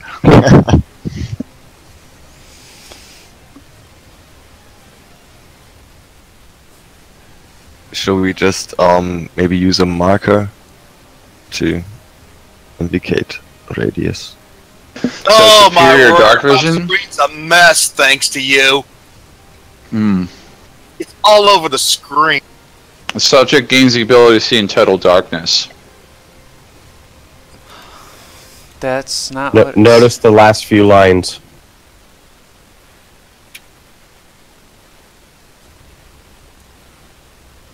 Superior dark vision does not grant the target creature the ability to see in magical darkness. Yeah, not magical darkness. No, it doesn't. Yeah. Okay. I didn't finish reading. Alright. There's the rod. I just put the rod in chat for everybody. So cheap. Why would they have that spell if they can't see through it? It's just dumb. The dark elf feat that they feature and is only increases the radius of their vision. When you I thought they got it superior. When used creatively, dark vision is very useful. You can use it to make an archer ineffective. You can use it to hide yourself moving through an area.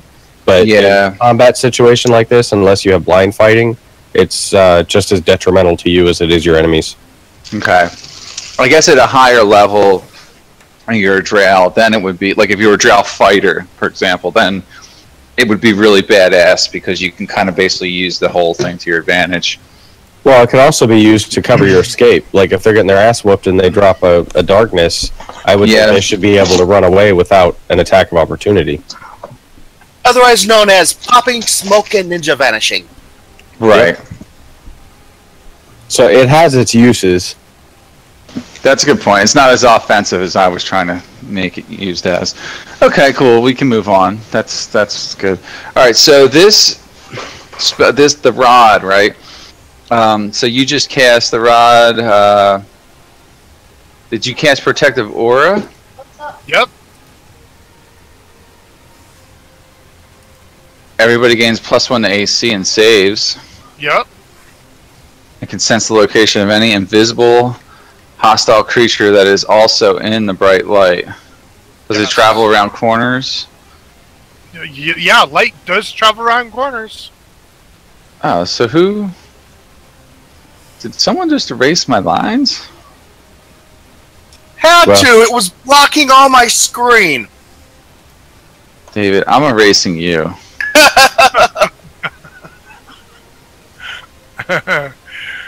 Blocking the entire screen, man. I couldn't see. I couldn't see. Diddly. Do you still see? Yes, I can. Alright. So I just need to know the distance, so... Okay. Whose turn is it?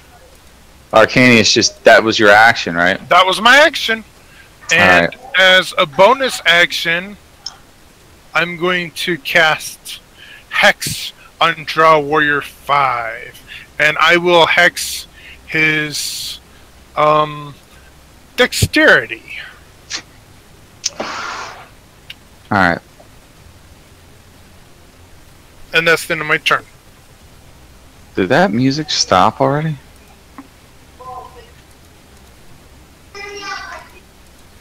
I just replayed it. No. No, we're only like 19 minutes into it. Yeah, D&D battle music, yeah. Okay, so, I just turned my volume down, that's what I did. Drow Warrior 1. He is going to... Oh, wait, which one did you hex? 5. 5. Number 5. Hex dexterity? Yes, I hexed this dexterity. Alright. Warrior 1 cries out, "Blast!" beaten me. He comes back to here with his crossbows drawn and shoots a couple bolts at Julian. Alright. Now that he can see in this bright light. Actually, he... Is it what is sunlight? this? What is the light considered? Yeah, is it sunlight? The light, it's pretty much magical light. Bright light for 60 feet, dim light for another 60 feet, and... But not sunlight. No, it's actually not sunlight. It's magical bright light, though. That doesn't count. It's only sunlight sensitivity. Alright, so he attacks, one of his attacks hits Julian. Alright. Make a Constitution saving throw. He's hitting you for 10 damage. God, I keep rolling like max. Well, in any event, wouldn't his light just cancel out the darkness spell, so it'd just be normal conditions anyway? It is. Yeah. But it was the nature of the light, you know, because there was a spell that we used once which, like, False Dawn creates actual sunlight, like the equivalent of sunlight, so like radiant light. Right, but in the sense that there was a darkness spell here, I thought they just canceled each other out. Yeah, I would think that it dims it, but does it just cancel it? I don't know. Well, a magical light dispels darkness. Yeah, I wouldn't think that the drow would suffer ill effects because there was already a darkness spell in place. It would just cancel it. Yeah, I know, but it's not the daylight spell. It's not the daylight spell. Like, alright, so we don't need to worry about that, though. So, he hit you. Did you save? Yep. Save was an 18 plus 1. That saves. Plus yeah. 2. You don't take any. Oh yeah, right. You're blessed. Plus, so I'm taking 5 damage from him, right? Oh yeah, that's a good point. Cool. Give you 5 back. Sweet. That's the end of his turn. Thayer's turn. Alright, well... I guess, am I aware of what just happened behind me? What? Am I aware of what just happened behind me? Did I hear Arcanius? You probably can sense the light behind you, but... Well, also this light reaches up to 120 feet, so yeah, there was light even in front of him. Yeah, okay.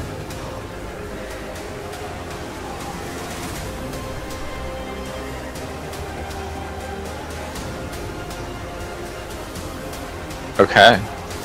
Alright, so I'm going to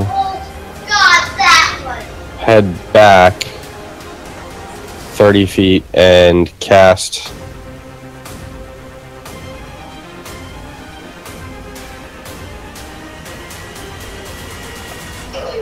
I'm going to cast Mel's Minute Meteors just to get them up and running.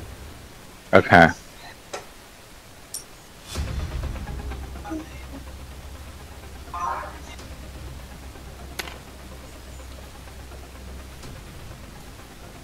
And that will end my turn for now. Mm-hmm.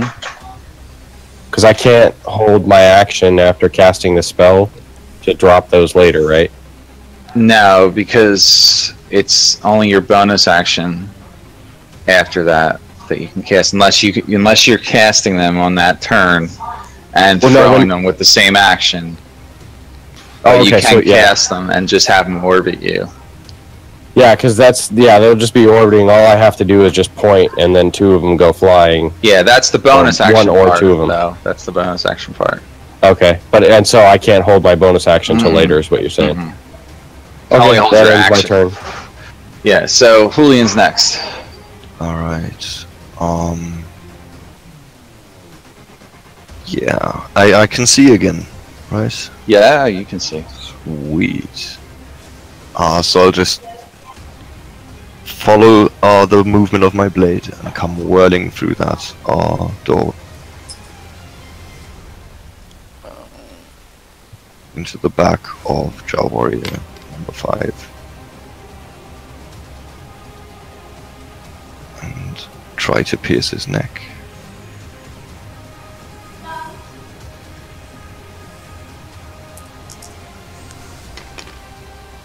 He turns to face you, like so he can face. Okay. Kind of like both of you there. Yeah. Yeah. As So you're I'm just backing around taking them. was. Yeah. Okay, so that's a 13 plus 9 then, without advantage. That hits.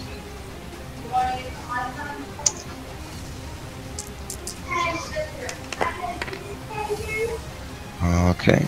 That's 29 points of damage. 29. Wow. Okay. You just dropped him. Sweet. Yeah. Yeah, so just decapitate another one. Can I continue my movement? Yeah. And like come crashing into Jaw Warrior 1 you and take my Another second attack? victim not worthy of your fist. Okay. So yeah, I'll just take that momentum then. And You got to move up to here though, because he's sort of like on the other square. To be 5 Okay, feet. yeah. Okay, and try to do the same thing to him. I want what I have every night. Hot dogs with Hawaiian. Natural 20. Hot dogs with Hawaiian. Jeez. Well, you just killed him. Yeah, that's probably gonna He had happen. 1 hit point, so. I just want to see what he gets. Yeah, 25. Okay. Okay. And I use the rest of my movement to turn in the general direction of the last surviving Jarl, and the free action to smile at them. Alright. Warrior 6 is hearing his friends dying, comes back this way.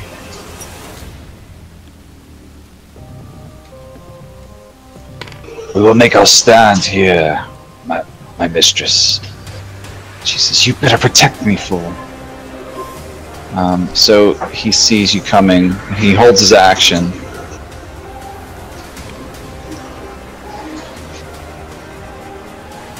Till the start of his next turn.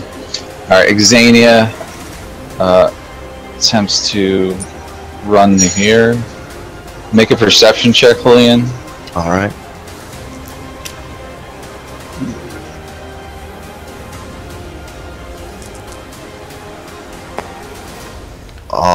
That's a 25.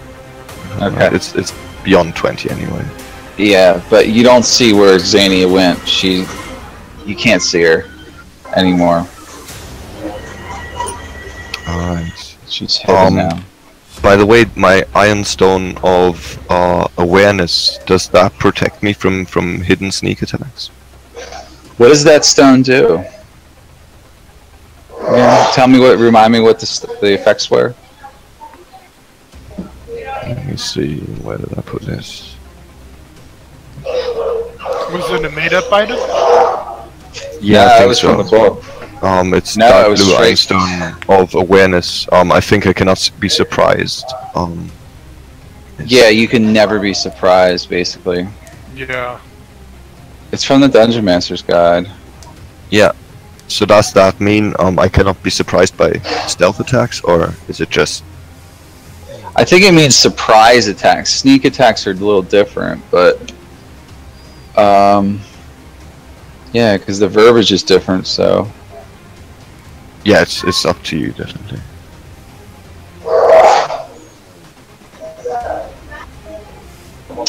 I would think it would. We'll cross that when we come to it. Yeah, I'll look up the original text in the meantime. Okay. Alright, so that's her turn. Florence, it's your turn. Now that the front lines no longer being massed hit, she can now turn to buffing. She'll go up to Malik and give Malik one of her 2 inspiration die. Okay. And then on Rex's turn, He'll move up and he'll give him a lick. Alright, so he is inspired. As well as blessed. Okay.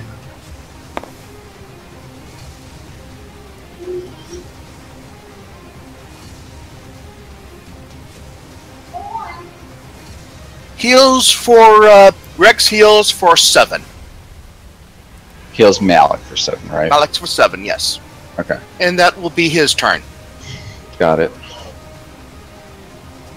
See, I can do more than just heal. I know. It's just that I only had, like, 3 actions. There's only so much I can do. Alright. Stepping back into the room, seeing that there's only one enemy around, Malik uses his bonus action and his free action to put away his shield and flail and pull out his greatsword. That was 5, 10, 15, 20, 25, 30. It's right there. I'm going to take a dash action. So he's already 10, so he gets 15, 20, 25, 30, 35, 40. He's going to get right here and square off with that drow. With his back against the wall. Alright, so as soon as you step up there, that he takes his action on you. First attack's definitely a miss. The second attack's an 18 to hit, that's gonna miss, so. Armor class 18 right now. Right. Oh, wait, really? Yeah, switched out So my you got your shield. Oh, did he step out of my 60-foot radius? It hits you. Wait, am I still in his radius, or is the wall blocking it? 60-foot radius of +1 to armor. What does it say? Does it say go around corners? No, it's the radius. Then I don't think he's not an aura. in it. It's an actual aura, though. It's an aura, so it's a protective aura. Right, but it's a 60-foot radius and dim light for an additional 60 feet. Do auras penetrate walls?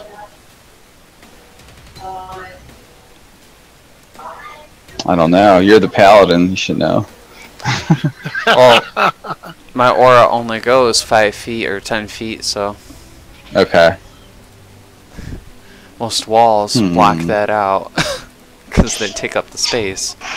I'm gonna say because it's light, it can't penetrate the wall. So, I mean, if it was just like perfect line of sight, where light doesn't pass through solid objects no matter where it's come from. But some of it could be shining on him because of that hole in the wall. So I'll give it to him. You didn't get hit there, only because of the hole in the wall. All right, so that's Malik's turn. Now it's Arcanius' turn again. Okay. I'll just hold my action. I'll just stand there. Well, I mean, I'll just. Like, are you going to attack? You got to declare it. I'll move into the room. Right by Julian. So I'm still in the aura and stuff like that, and I'll just stand put. In case. Well, wait a minute. I can shoot. So I'm going to Hex Drow Warrior 6 and shoot 2 Eldritch Blast at him. I'm going to Hex his Dexterity. I'll Hex his Dexterity. Okay. Or, no, I'll Hex his Constitution, I'm sorry.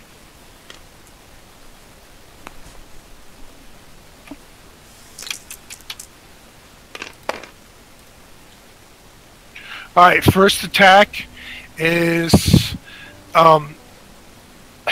29 or 28, I think. That hits him. Okay.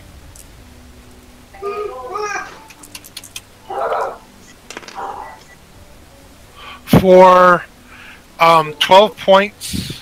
Oh no, yeah, for 12 points of damage. Okay. And then the second one is non-natural or 28. That hits.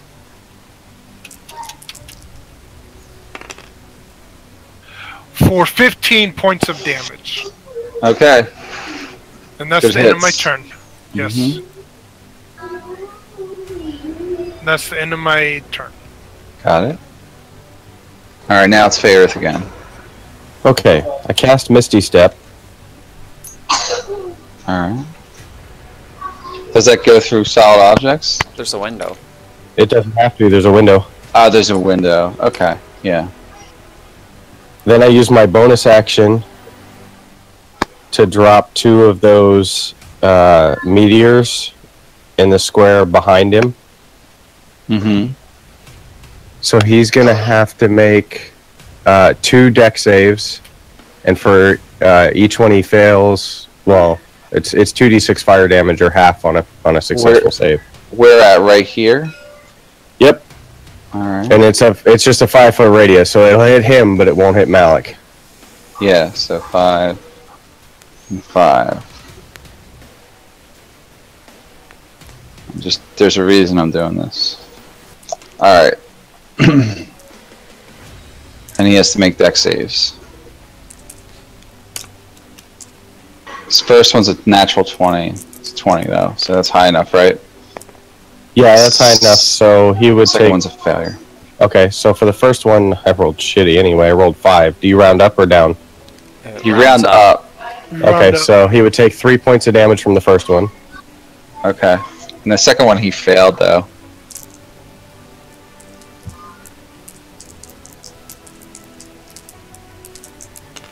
Okay, from that one, he takes 5 points of damage. Jeez. Nice. Alright, so... And then I stand there, rotating 2 of these things in my hand, and in Undercommon I say, Mistress, come out, and you and your man surrender.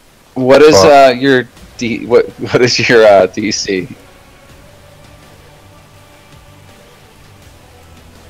15. 15. Alright. Hold on a second. Okay. So you hit Xania too, because she was standing within 5 feet, like right there. And so she saved both times though. Okay, well then for the first one it would be 5 points. Total? That's after being halved, yeah, because I rolled Okay. 9 points. And then the second one is 7, halved is 4. Alright, she's wounded badly here. And then you tell her to come out. You see her, so do you still say that? Like, Well, I guess since I see her, I don't have to tell her to come out, but I stand there like the Goblin King from Labyrinth, rotating those things in my hand, and tell them to surrender. Never, you fool. Okay. You traitor. Slay you now. Okay. Holian's next. Alright. So, hearing that exchange, Julian just comes through that bush right in front. And I don't think I can reach the Drow Warrior this turn without a dodge, right? A dash, yeah. Dash. Dash, yeah. Probably not. Depends on Okay. where were you? I was back by Arcanius, and yeah, I was Yeah, like if you're going 35 straight feet. through the bush, it's difficult terrain, so... That doesn't matter to me.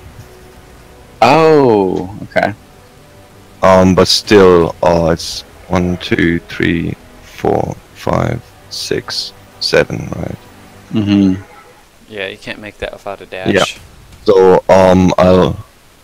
I put away my shield before breaking through the bush.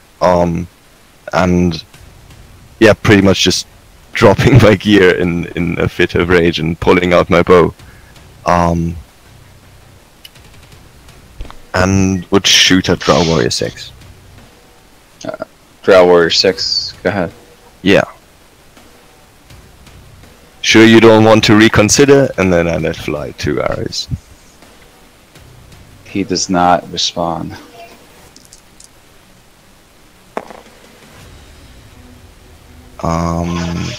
That's 22 to hit.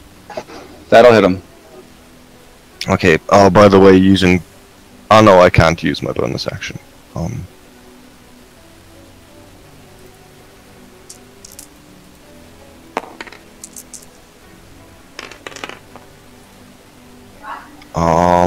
That's 20 points of damage for first attack. That killed him.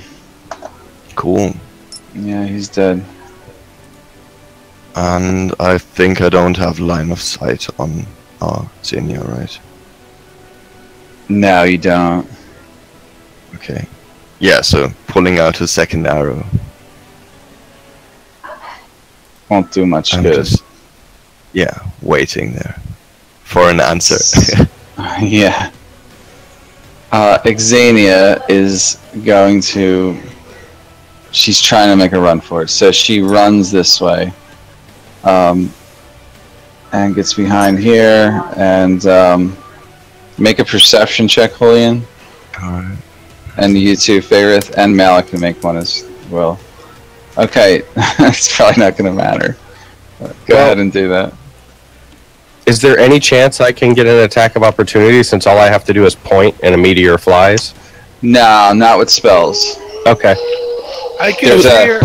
There's a spell sniper type thing later on, but you don't have that, I don't think, right? It's a feat. No, I don't have anything like that, but I figured it was worth asking. Yeah. So, you guys all rolled that. Okay. Mike, I can see her as well. Yeah, but the thing is, everybody else still sees her. You can make a perception check too, but pretty much everybody sees where she went. Rolled a 17. Okay. Her stealth roll was a 1 plus 6, but Well, you only had to beat a 7. Wouldn't stealth be at disadvantage anyways because that that fire burning on the tree? It's shining light. maybe. But she's hiding in the shadows behind this cart. So she's attempting to hide.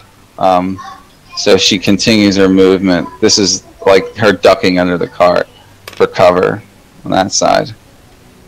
But you guys kind of know exactly where she's at. So, and then she is going to actually take the dash action because that was her bonus action. Well, has she still got a sprained ankle, so her movement's halved, or no? That's a good point. So she can only get to there. Yeah, forgot about that.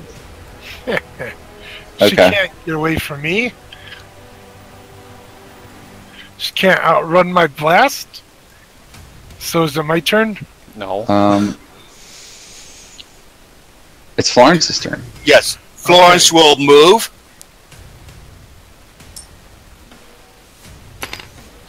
Does she have line of sight from this vantage point?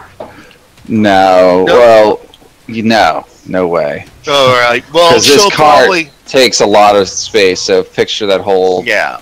It's more like 20 feet, but like you can duck under it a little bit. Mm-hmm. But your line of sight's greatly reduced. But she'll reach up. She'll switch to her wand of magic missiles regardless. All right, ready it. Okay. Ready it for in case she gets a clear shot. All right. Rex will move up to him. Move up to her. Mm-hmm. And that'll probably be his turn as well. Okay, now it's Malik's turn. Alright, so 5, 10, 15. Trying to see. 20.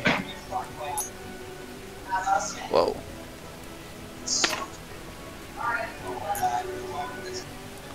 That's 25. And 30 puts me right in front of her. Alright. And whipping out my great sword, Malik shouts out in Draconic, Reth Zihu, and springs down his sword in a mighty cleave. Alright, first attack. Where'd my red one go? Oh, and for his bonus action, he's gonna hunter mark her quick. Alright. So that's an extra 1d6.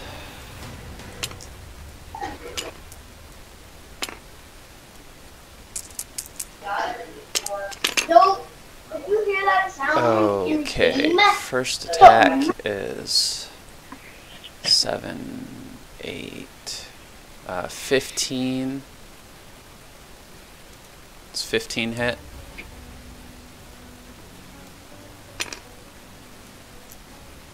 You there? Hello? I think he muted his mic. What was your attack roll? 15. Okay, that hits her. Okay, that hits. Cool. This is like tabletop simulator or something, right? Yep.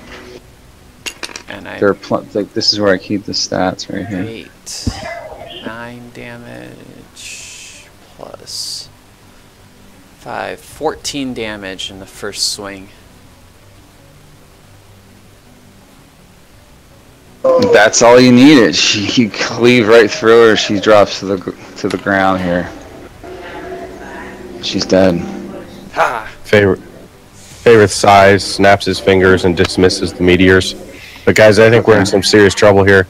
I didn't realize before, but these slave drivers have T-Rexes leading the train. Do they? Oh God. They're probably some other type of beast of burden, though. If you're gonna sing. I don't know if that's a T-Rex there, but this looks like a really old piece of artwork. Traditional Rothies. Maybe, yeah, from the Underdark or something. Like Rothay Valley in Neverwinter. So that's it. You guys have slain everybody. Mike, I'd go pick up my rod out of the ground. Alright, yeah, that's smart. And Speaking of sprained ankles, I think I was critted during the fight. You were? Yeah, because of that injury thing. What kind of attack was it from? A scimitar, probably. A scimitar.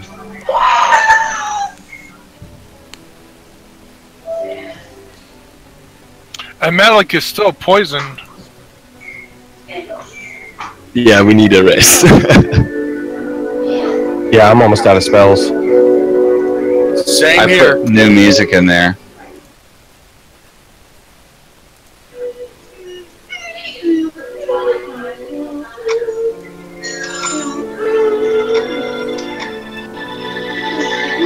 Hold on. Your music's a little loud, Mike. I know, I'm turning it down. Okay. Starting up. Should be.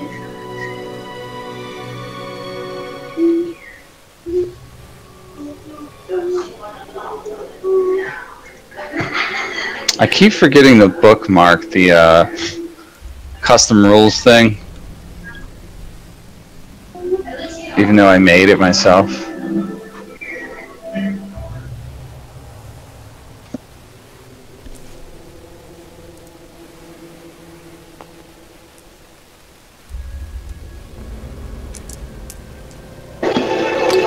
Can't bookmark it actually. It was slashing. So I forgot to roll at disadvantage. I rolled a second die and it was a 17, so it was higher than my first one. It would have hit anyways. Yeah, you need to roll at disadvantage on that because you're poisoned. But so for you, Julian, you received this injury. You got a sprained wrist from that attack. All right. So.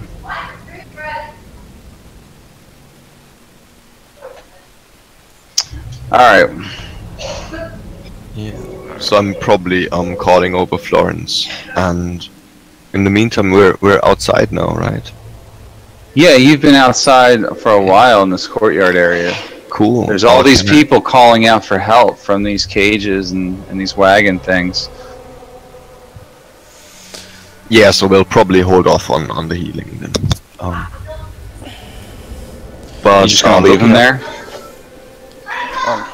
Stabbing his greatsword, or thrusting his greatsword into the grass, and Malik bends down to start searching through Xenia's corpse to see if he can find any keys. She has a whole keychain on her. Oh, Grabs goody. that and then looks to see if there's anything else of worth there. Just her equipment. She was carrying a whip and a scimitar and a corset. She was very scantily clad, as you can see. Of course. Alright. Whenever you search Drow, that's what they look like on the internet. They all look like that. Oh, it's the cleavage that adds +3 AC. That's the AC bonus. Yeah, +3 And charm. And charms. She has high deception. Those. And persuasion. And persuasion. And deception. Yep. Whatever she wants to do. She deceived herself into thinking she could win. Yeah. Alright, well, I grab my sword up from the ground and I sheath it on my back. And I go over to the first cart that's right in front of me and try to start unlocking collars. Okay. So, yeah, you climb up there and it's just like people who are malnourished, starved, all looking for help. I'm not going to interact with all of them, you know, but they're just like poor village folk, similar to everybody else you've rescued here so far. Like very, you know, their will is crushed. Picture that scene in that Warcraft movie. Remember that, Vince? Where all the what are those Draenei that were all like locked in them cages and shit? They look horrible. It was on that. It was because it was the beginning of the planet. It was on that planet of that's pretty sick when they suck the life force out of all. Oh of them. yeah, they used the green fell energy. They sucked the life force out of them, and stole their essence and stuff like that. Yep. Kind of that's what's been going on here. If you haven't figured this out, it's a very similar concept that's always repeated, you know, but except they're putting that energy instead of themselves into these stones for other uses. Yes. Yeah. And we're very fortunate we didn't anyone fell in that battle. That we all actually surprisingly all you had a good healer to stay conscious. I think Florence gets the MVP on that fight. Yeah, she does. And Rex. For all those heals? Yeah. For all the healing, strategic placement of Rex, and everything like that. So is that an inspiration point at any time? Yeah, Florence has inspiration now. There you go, Florence. You received one inspiration point. I always forget how that works, but you'll get inspiration. You're only allowed one at a time, but you know one. I think you can collect them one at a time or something. Yeah, and then you can use it when you wish. Yeah, so that works. Yeah, that's awesome. I'll put that on a token. Yeah, that's fine. Don't forget you have it. Yeah. Don't use it like 3 months from now. Be like, I have inspiration. Because that'll be a little weird. But, so, I think after a rest, maybe you would probably lose it. Long rest. Oh, it doesn't say that in the rules, but... Doesn't. No. I think it's DM's discretion now. Yeah, it's DM's discretion. It's DM's discretion, absolutely. So maybe how long it lasts. Maybe a certain period of time in the game, like a week or something.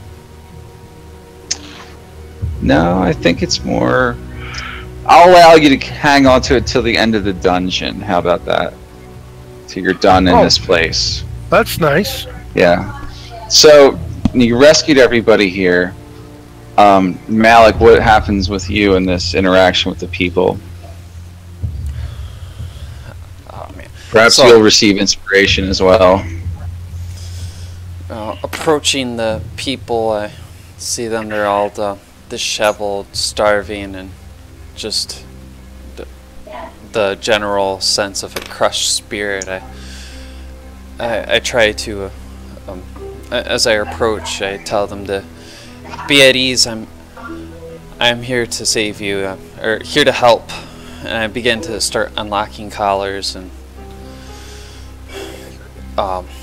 does anyone say anything to me? Do we got a key to unlock the collars? That's what I got. They're just all. He's got all the keys. They're just all like thanking you over and over again. Thank you, kind Lord, Dragon Lord. We are so grateful. We thought we were all dead. I am no lord. It is Lathander's will that I am here, and I'm here to save you and stop what these foul creatures are doing. We thank you again. Let me see. How did they? After he finishes up, he looks around at everyone and goes, "How did they get all of you down here?" We were herded in these creatures. From these creatures, rather. He says they just went straight down. Through the shaft. Oh, through the main entrance. Yeah, the main entrance. Yeah.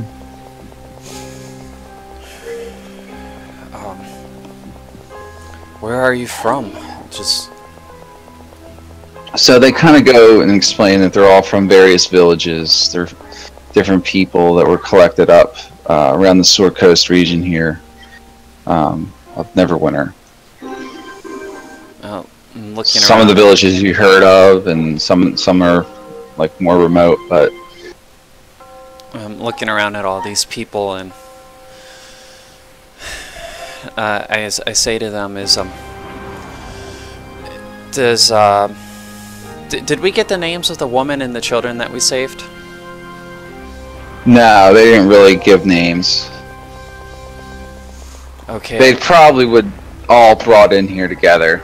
I start asking around about and giving descriptions of the woman and children, trying to see if there's any kin of theirs among these people. Okay, yeah, no one seems to know for sure. Many of them were killed. They said bugbears slain many of their people.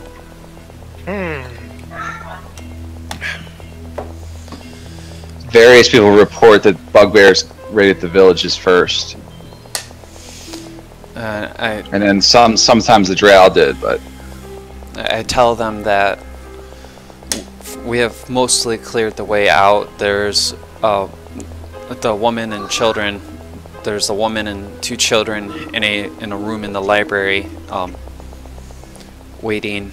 And I turn to the rest of the party and I look at them and it's like, we cannot leave all these people sitting in here. It is not safe. There's far too many of them, and they'll make far too much noise. Yeah, look at us. We need a break too. We should at least escort them out of here, and from there, what do you suggest, Julian? Let's make sure they get out of here safely. And bring them to a safe place in the forest. I don't think they can make their way to the gnome village on their own. Not in this sorry state.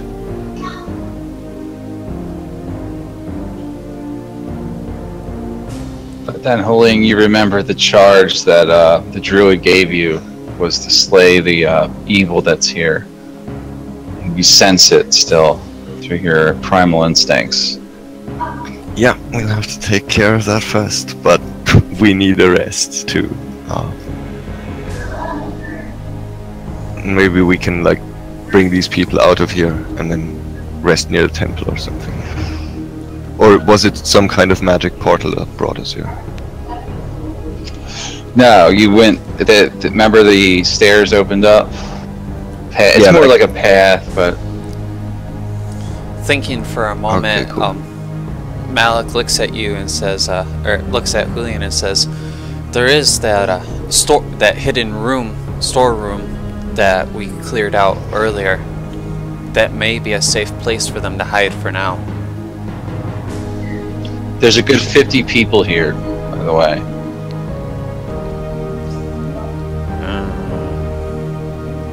You could have them just run for it. Yeah, we could have them run for the gnome village. Yeah, they'll die on the way. Like, we made our way in... How long did it take us? It took several days. And the gnome village is a hidden village. Yeah. Yeah, the gnomes have protective wards on it for the most part.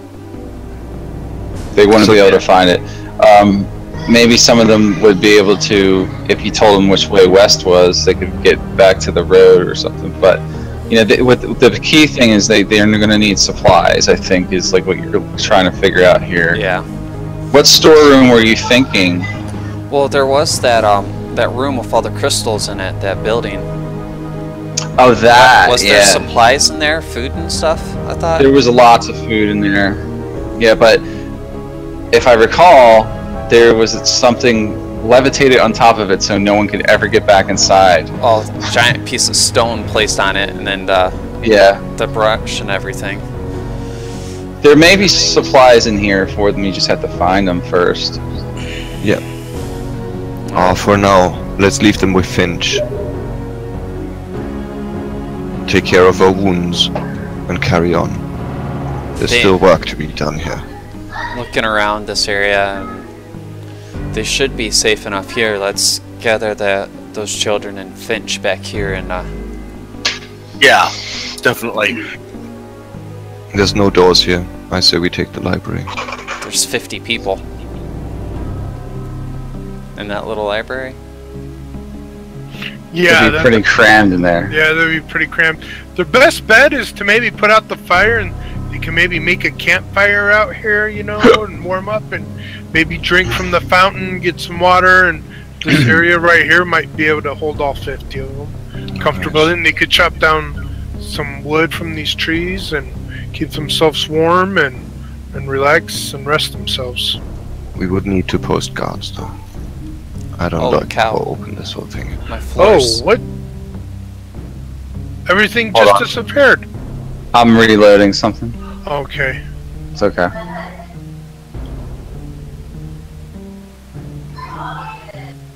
So go ahead, what were you saying? Oh my.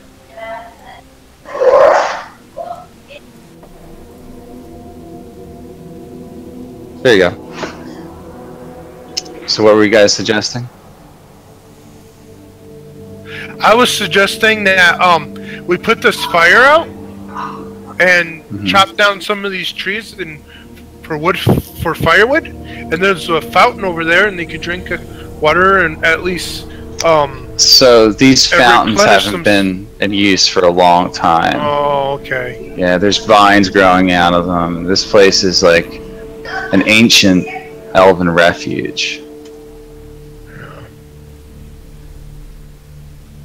I mean, if there's 50 of them, there's be a good area for them to like stay in and camp and make some campfires and keep themselves warm and stuff like that. You could do something like that, possibly. Looking at the villagers, I go through and I pick the ones that look to have the most strength left, and I lead them to the drow bodies, and I have them take the armor and weapons and equip them so that they can at least defend themselves.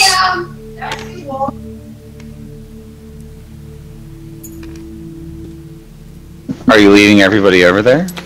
Huh? Where? To the center area? Well, taking the equipment from the drow in this room, and then in the room we were at, there was what, 6 of them there? I was just taking something like that. I was There's lots of drow here too. Yeah. Well, there can't be that many of them that would be fit enough to at least try to put up a fight. Well, some of them probably could pick up those weapons, so you could just say you arm them. Yeah.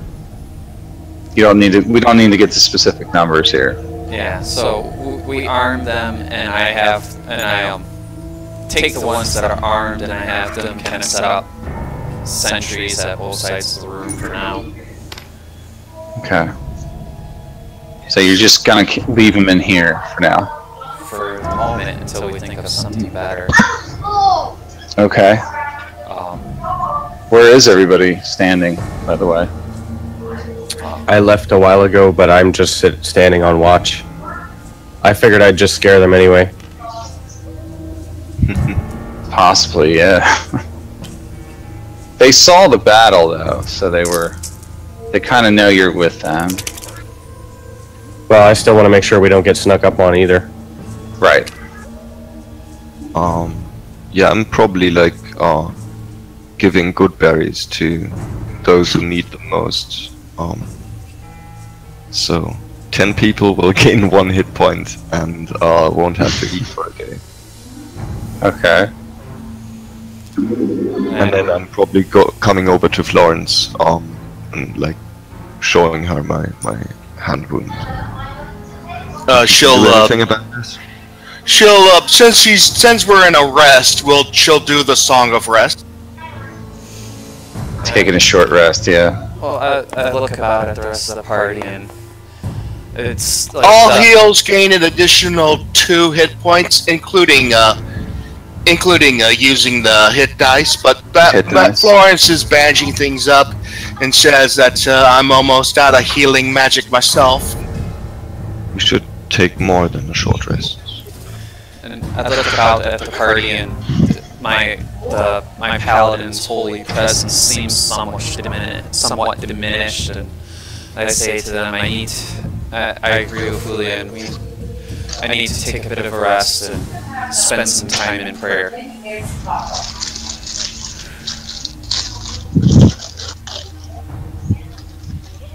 Okay. So where are you resting? Right in this area? Yeah, probably close to where Faerith is. I was keeping watch, so we're the first ones who are hit if Drow come in. Like somewhere around that well, for example. A fountain. Do we go ahead, move to where you want to be. Do we go get that woman and child and Finch and bring them in here too? That sounds like a good plan.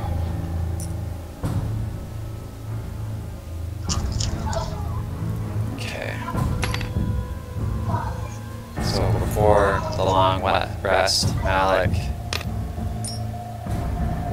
heads back down this hallway into here, and not knowing where Finch is, and not really liking the little creature, he gathers up the woman and child and children, and they're gonna go all crazy on me again. Yep.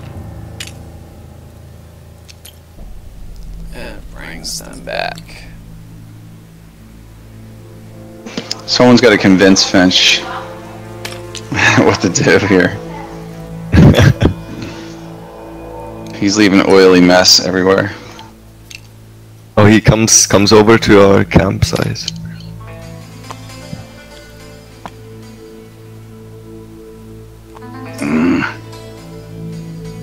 You see him Finch. creeping around. Come over here. Don't stop buggering these good people. I've got something for you. Yeah. Chinese. Alright. Here you go, and I give him a good berry. And it's kind of an experiment, because I want to see if he eats things because he's hungry. So you feed him the good berry. He just slurps it down real quick. Now shinies. He wants shinies too. Have a look around. If you find any on the drow, they're yours.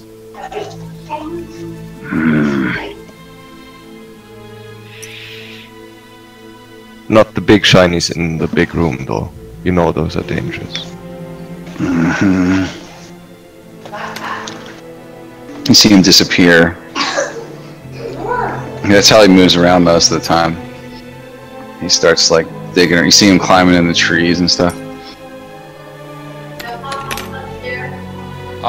Did we put out that fire? Because I think Finch's oil is flammable, isn't it? No, it doesn't actually state that. Okay.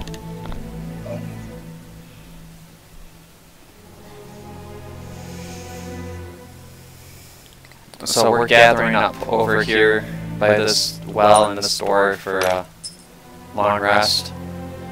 Did you put out the fire? Does someone have prestidigitation?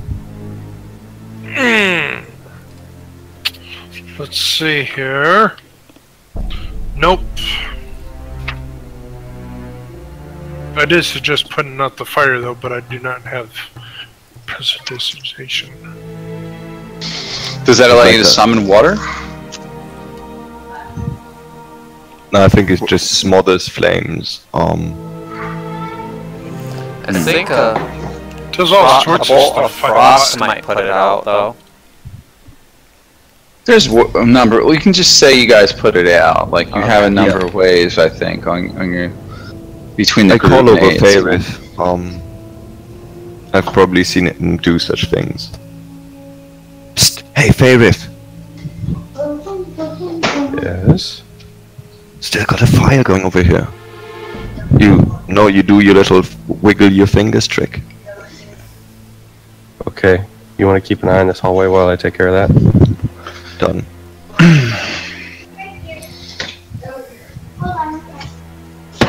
Keep an eye down the other hallway too, because we haven't checked that one out yet.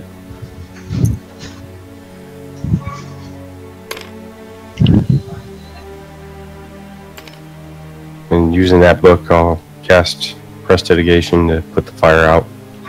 Smother it. Okay. I mean, the tree's basically burnt to a crisp by now, you know? But you put This it way it out. doesn't spread. Yeah.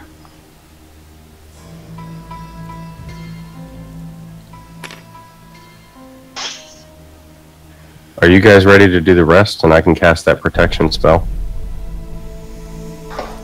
Yeah, we're ready. That would be a good idea. Okay, so call everybody and we'll gather them around, and I'm going to cast the spell so that it will go across the doorway. So basically no one will be able to enter that doorway. Got it. They can't even pass through. Correct. They can see through it, but they can't pass through it. It's opaque and it doesn't look like anything, right? Right. I mean, I can give it a color or something, but I just keep it gray for now. Mm-hmm. Okay. And So that'll give long us, rest? yeah, that'll before give we us do- up to 8 hours. Yeah, before we do rest, David, do you still have a medicine kit? Yes, I do. Cool, yeah, Hulin calls you over.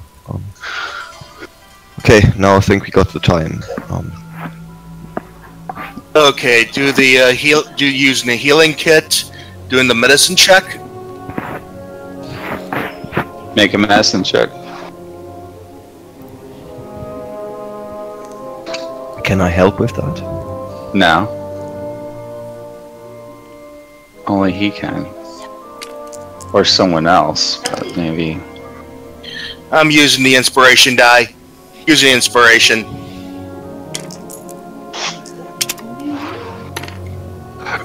Okay. Just rolled it with advantage.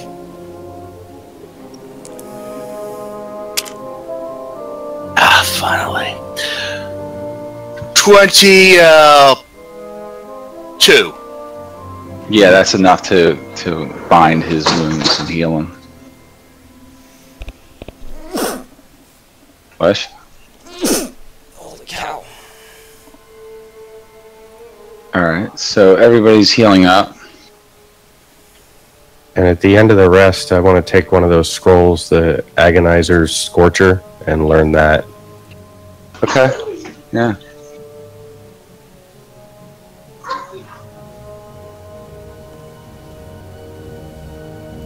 Florence had a concussion. Yeah. Yeah, I can medicine. Someone needs to heal her.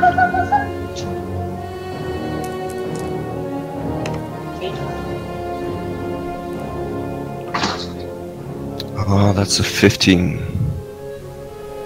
Okay. Mm-hmm. That's enough to heal the concussion. Good. And with the long rest, she's good.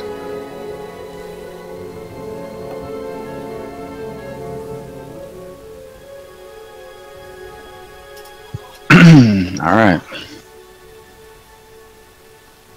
Malik was also poisoned, but it lasts 1 hour. So yeah, we'll last 1 hour. it works through his system. Yeah. And just because I want to understand how this ring works fully, I wasn't here when Faerith got it, the spell storing ring. I have to cast a spell into it, is that right? Yeah. Basically, yeah. It's got, Okay. Right now it's got mirror image in it, so it's got 2 levels used up. You can put up to 3 more levels into it. Yeah, I'm going to put gaseous form into it. And are we resting a full 8 hours or just 4? Yeah. 8. Full 8. Everybody's got to go 8 to win all their hit points and Yeah. spell. Full that, and I'm out of spells, really. So Yeah, you guys at the end of 8 hours, it's daylight again. Outside, morning comes.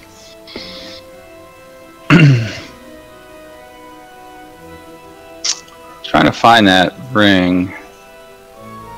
DM's guide here.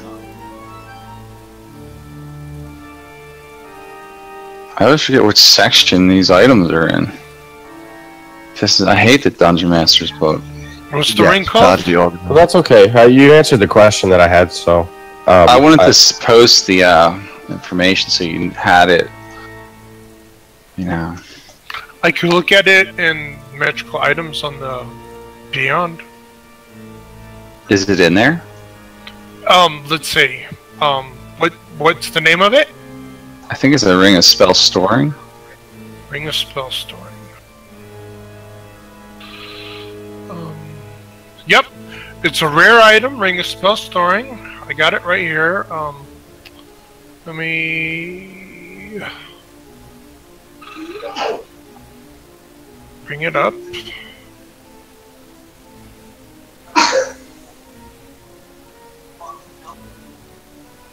I'm in that section now. But... I got it. Alright. Putting in Discord.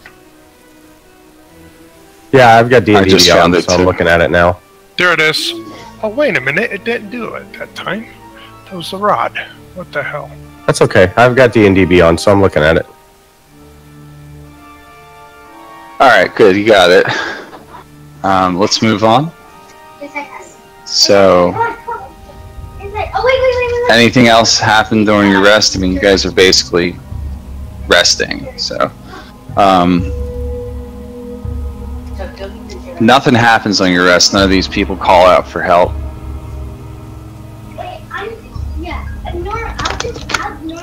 And then the sun comes up. It's like pajamas. And you guys are waking up from your rest. But I don't have any other. I don't have one. Just wait.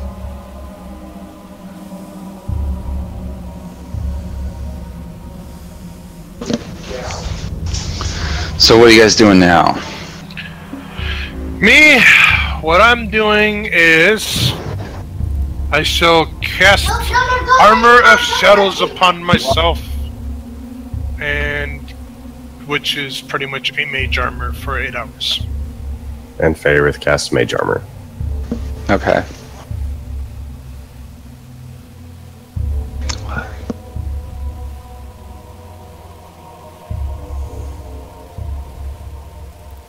Okay. What else are you doing? These people are just kind of hanging about, trying to sleep. They're scared. Malik turns to Faerith and looks at him and says, so where did you sneak off to earlier? William found me. I was just out watching the hallway to make sure we didn't get snuck up on. What did you see when you... There's 2 more... How many more passageways are there from here? 2 passageways that I can keep an eye on from where I was at, but nothing, at least Mike, I'm assuming I saw nothing the whole time I was standing out there.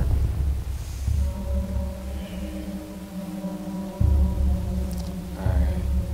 Well, let's continue on then. Which way would you suggest that we go? Well, I'd like to see where those stairs go down to.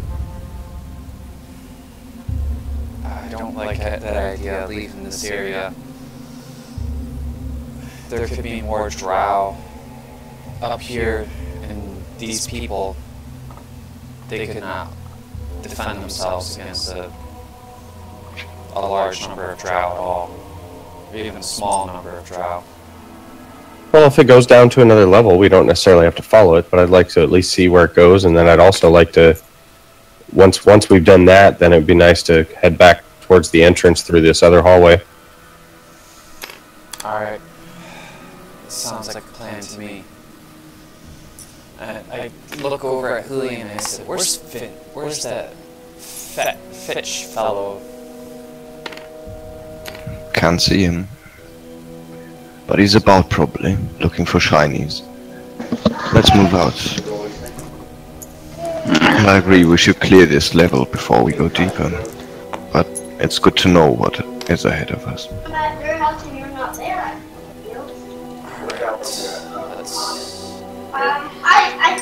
I usually buy. So Finch walks up to Julian. You can see he's got all these things from the drow that he stole. It's like shinies, and he's got like a couple knives and like stuff from the people that when they capture them, all their personal belongings. Shinies. Yeah. Flores just rolls her eyes. He found them somewhere. Where did you find those, Finch? And he points down there, like towards the hall where Ferris at. Oh, well, thank you. Would you mind showing us the way? Shinies. He's just kind of leaving oil all over the place. Not quite as bad as in the one hall. Like little drops this time. Well, he probably was going up and down that hallway a lot. A lot, yeah. He was hiding out there. Shiny's there. Anything dangerous there?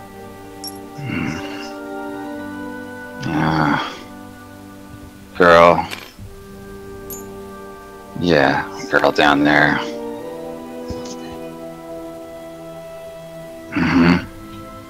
No shinies though. Does it go far, or is it just another cave? Or room? Room, I guess. I like room. That's a room. Did he say there was a girl down there? Yeah, that's what it sounded like to Julian. Well, seems there's a girl down there, if I understood that correctly. I say we be silent and have a look inside. Seeing how brazenly Finch just went down there, Malik just strides down the stairs.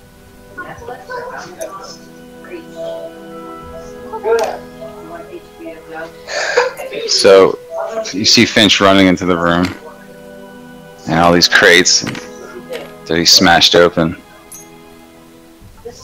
And then there's a woman chained to the wall, an elven woman, unconscious, it appears. I can't hear myself. Turn it down. Ferif, can you do something about those chains?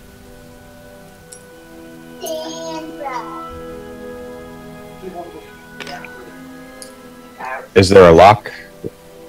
There's shackles on her arms. They are locked. Okay, I'll attempt to pick them open. Pick them open? Okay.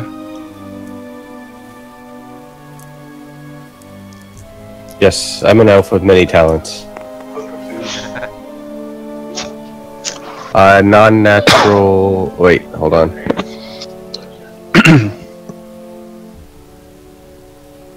Yeah, non-natural 20.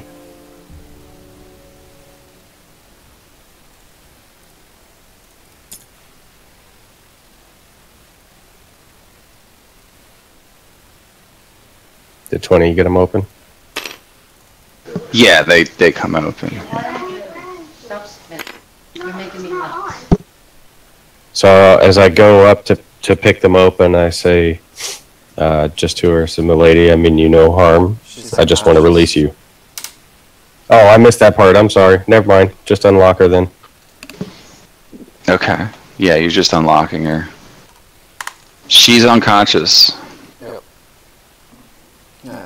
Looking at her prone, I look over at Florence and I say to her, "Is there anything that you can do for her, Florence?" Well, since her healing powers are back, she'll use Cure Wounds. Oh, if you're just gonna heal her, I was gonna do that. I was thinking, yeah, I'll like, do the wake heal. her up. I'll heal. Medicine? A medicine. Make a medicine check. Anyone want to assist? Yeah. Odine's probably helping.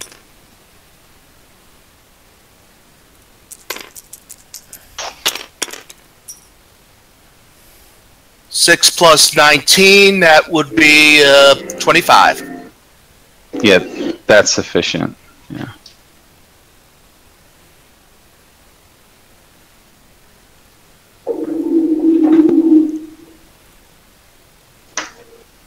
Hold on one second.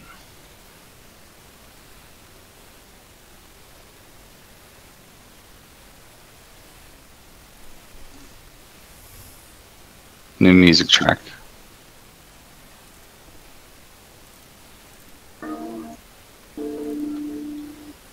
So she, like, slowly wakes up, and she's like, "Oh my God, I knew it. You did come."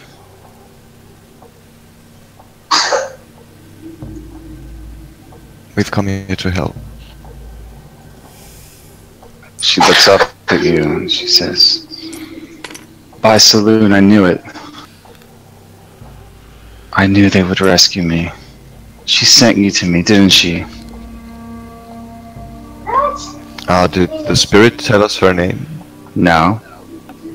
She's not referring to her spirit. Okay. She's referring to Yeah. Selûne. Probably. Well, Our Lady of Silver seems to have smiled down on you. As she always does, as I've served her well for many years, until recently. My name is Huline, and these are my comrades. We're kind of working for the Lord's Alliance. What is your name, good lady? Calanthea. Good chat. My friends call me Kelly. No, she says Calantha. Yeah, we're not friends yet. No. She's definitely of the moon elf persuasion, if you had to take a guess.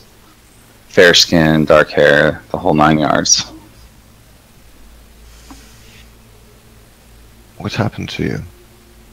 How did you become a prisoner of the Drow? No, it was my charge to protect this place as well as I could. And I did so for many years, but then these worshippers of the evil goddess Shar arrived recently. What are you watching? They came in great numbers and set upon me when I returned to my charge. This place. This is still a sanctuary of Selûne. And I've guarded it well for our people for many years. Me and the spirit, which it seems that you have met since you mentioned her.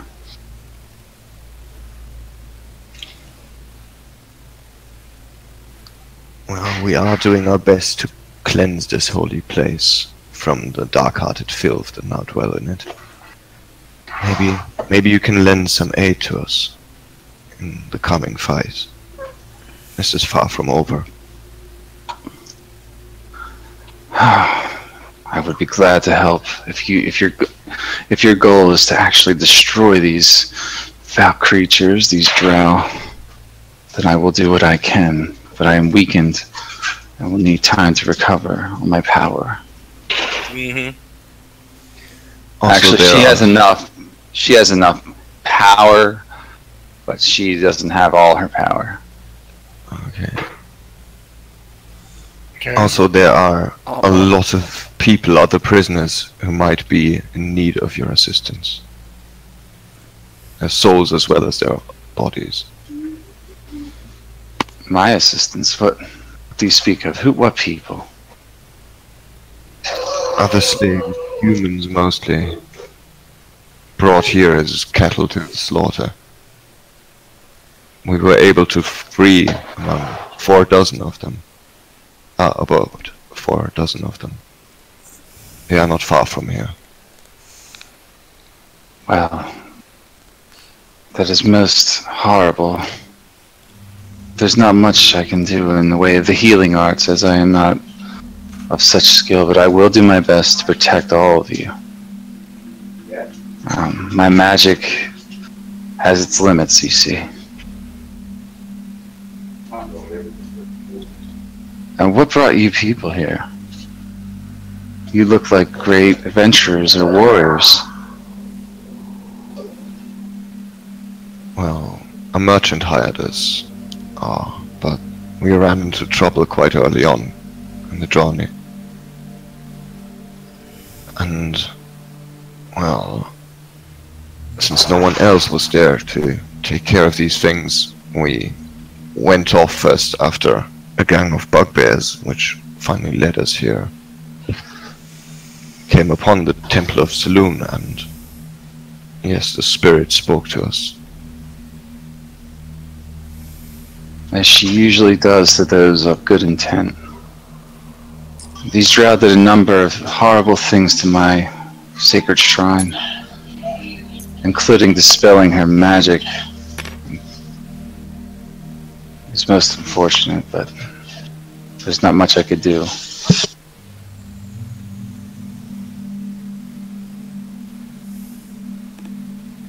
I'm sure there will be in time.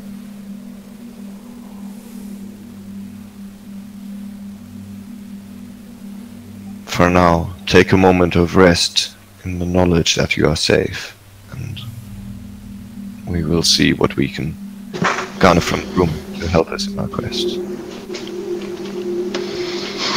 Yes, I will do what I can with you. And who is this one you brought with you? This disgusting looking creature. Do you command the Sylvan tongue, my lady? Well, of course. Well, then you might well be able to speak to Finch. Finch, you say? She comes up and she speaks to this creature. What about you, fake creature? He sniffs at her. She's like, you like shiny things, don't you? I can tell. She says, here, take this.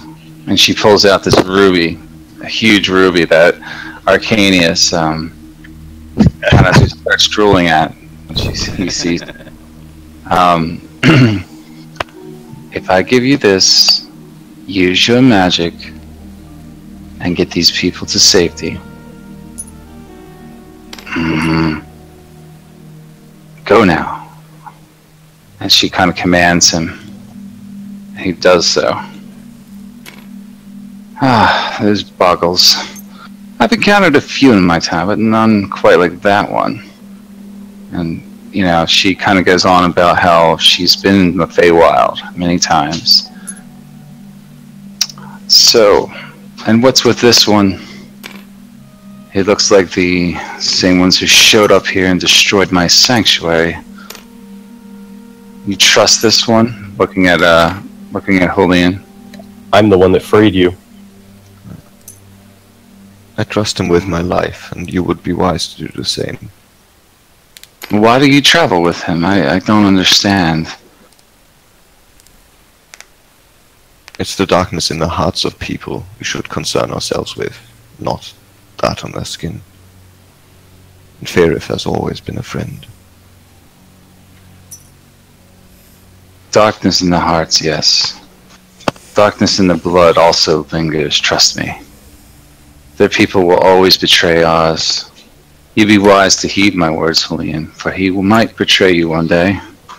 Regardless of years of friendship, Drow have no loyalty beyond their own needs.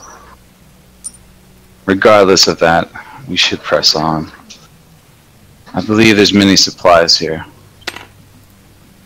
So the Drow you encountered that are followers of Shar and not the Spider Queen, you're saying they are the same as those who follow the Spider Queen? All I know is that our dark cousins, you included, are all tainted. And that's enough for me. Maybe it's because you continue to treat us that way is the reason why we react the way we do. You must not know much about history, or you wouldn't say that. I've read history, but that was also thousands of years ago.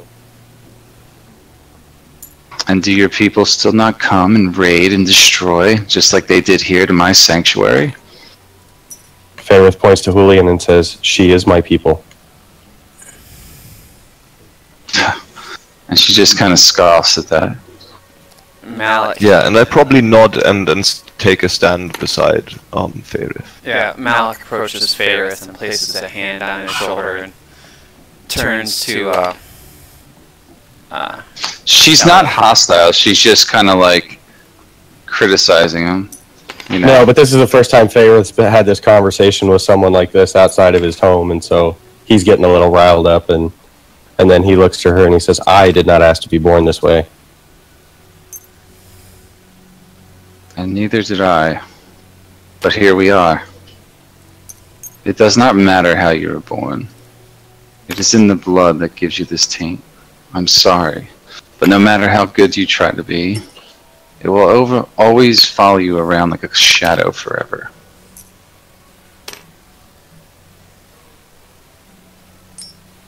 But if this one trusts you, I suppose I must do the same. For now. She just kind of trots off. So, follow me. I will show you the way. Faerith ignores her, then casts Mage Hand and attempts to open the chest at the end of the hallway. So you're attempting to open the chest? and Alright. She said there were supplies here. Wow, okay. So, it wasn't locked or anything, but you find a lot of stuff in here.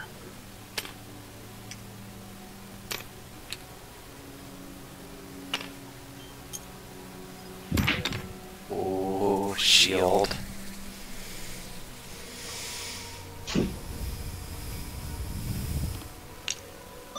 Oops.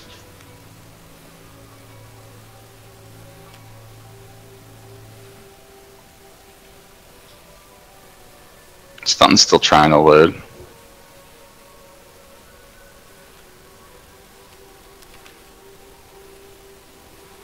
You could take him out of the room if it makes it easier for you. Yeah, probably. I'll just put him right here. So you got a sword, which is like just a long sword. There's all kinds of weapons in these crates, but they just look like normal weapons to me. Or to you guys. Yeah, maybe some of them are hunt Drow those made. Why is there a longsword of Ferelden? That's just what it says. It's what the creator of the object called it. Because it is from that game. It's a rip from that game. Okay. But it's a longsword. Some type. There is also a wand just lying on the ground. Well, that has my interest.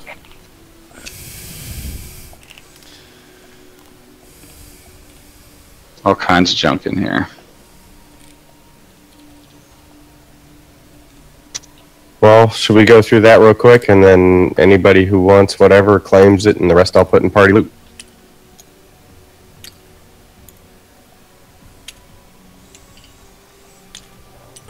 The shield looks interesting. I don't know if Julian wants it or not. Let's see what it does. I'm not sure if mine can be repaired, but gleaming shield sounds kind of like deal. Well, if it's gleaming, it might hurt your sneak.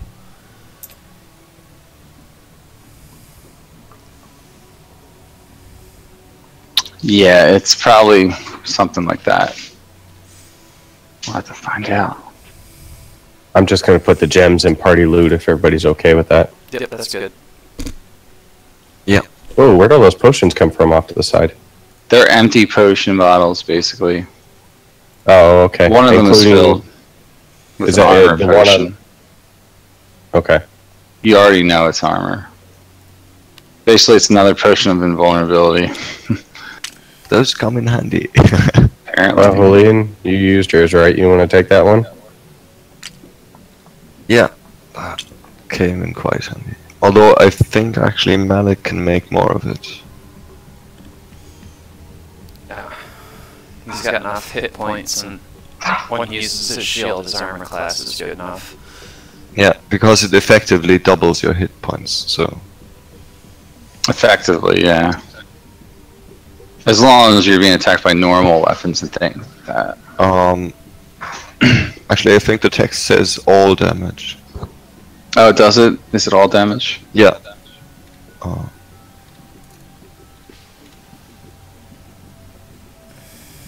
What is the button to zoom in? Yeah, resistance to all.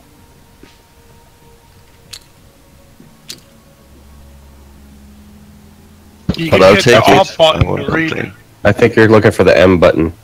Is it all? Yes. The M all. button's like the mirror button, like or like the magnifying glass, rather. A decanter of endless water. Mm-hmm.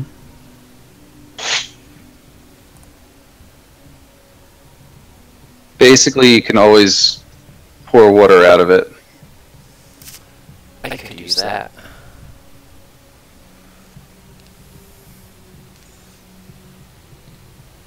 Take that. Use it in conjunction with my goblet for healing now. Yeah, there you go. And this shield would probably do you better than Julian. Yeah, the gleaming shield, it probably would give her like disadvantage on hiding and stuff because it shines. If it's the shine comes from the enchantment on it. Mm-hmm. Which we don't know yet. That iron crossbow card, it says 4 gold at the bottom. Is that just trying to say that's Nothing, what it's worth? No. But none of that stuff applies. So it's a crossbow that you have to identify.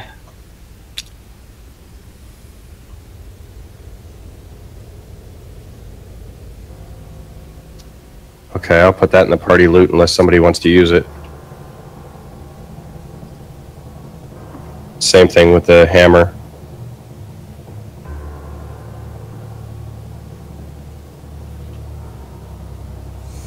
Oh, looking at the decanter, actually, Fairith, that might be better for you.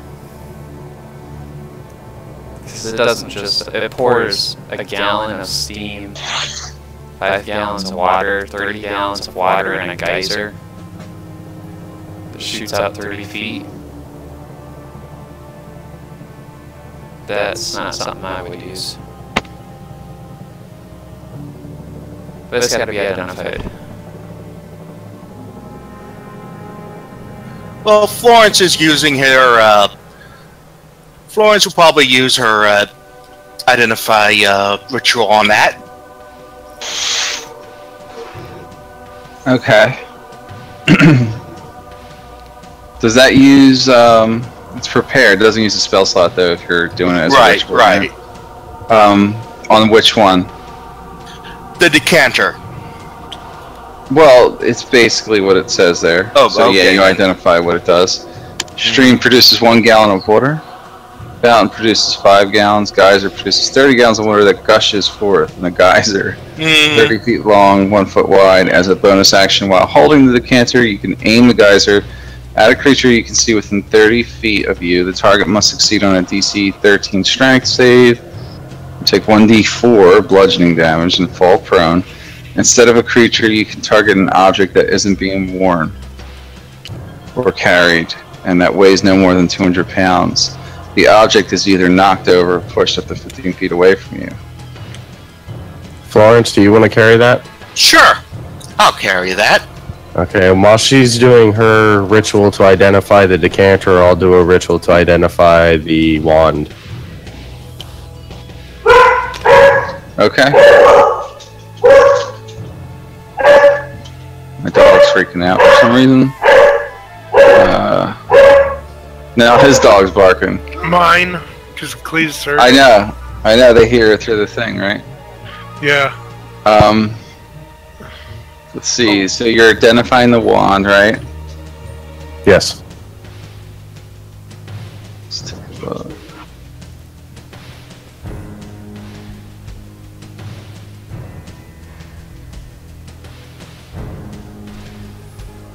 Shit, some of the stuff on here doesn't work. I'll have to use the book. On the D&D Beyond? Yeah, a lot of links are broken. Yeah, some of... Well, I was looking at them. Some of them ain't all the way there yet. Yeah. They're not in there yet, yeah. I'm gonna use the PDF instead to identify it. If that's okay.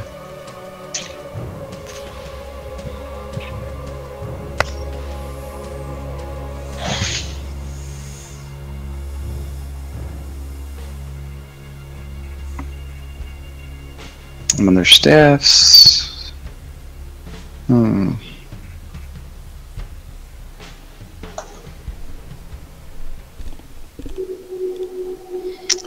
While holding this wand, you gain a +1 bonus to spell attack rolls.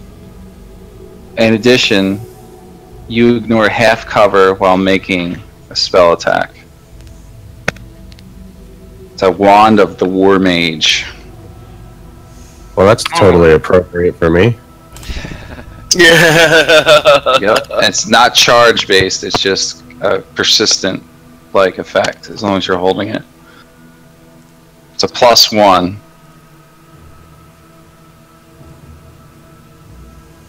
Basically it's a spellcasting implement. Right. What it is, you know. I'm Harry Potter. And Malik points out the gleaming shield and says to Florence and Phaedrath, what about this?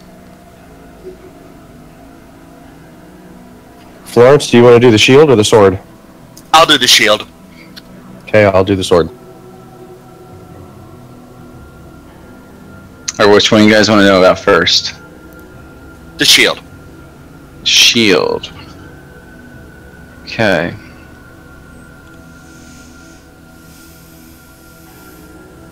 I think I'm going to make it a shield of cursed feebleness. As soon as you pick it up, you just become so feeble you can't even lift anything. Now, But you can't let go of the shield, so you can't move either. So you just lay prone. Nah, we won't go that route. That would be a wicked trap, though. I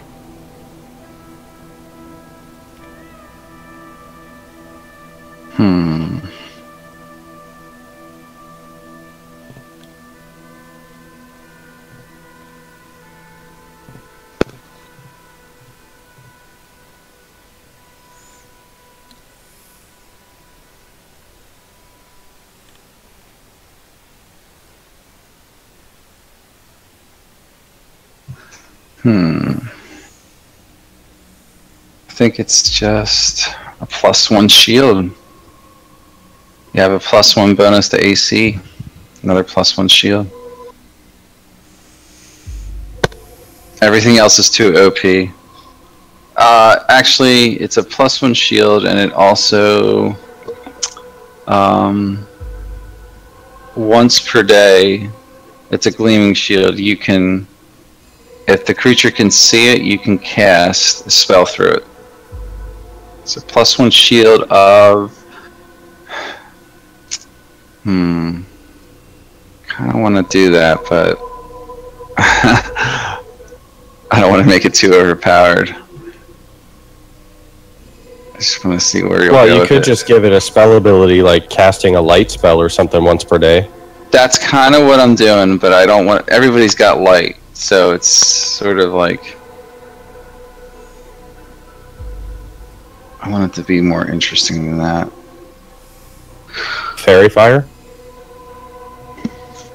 No, I was going for something more nasty. Well, in Dungeons and Dragons, there's items called items of command, and it gives you like a bonus to charisma-based skills, but it gives you disadvantage on sneak. Yeah, I don't want to do that though. Yeah.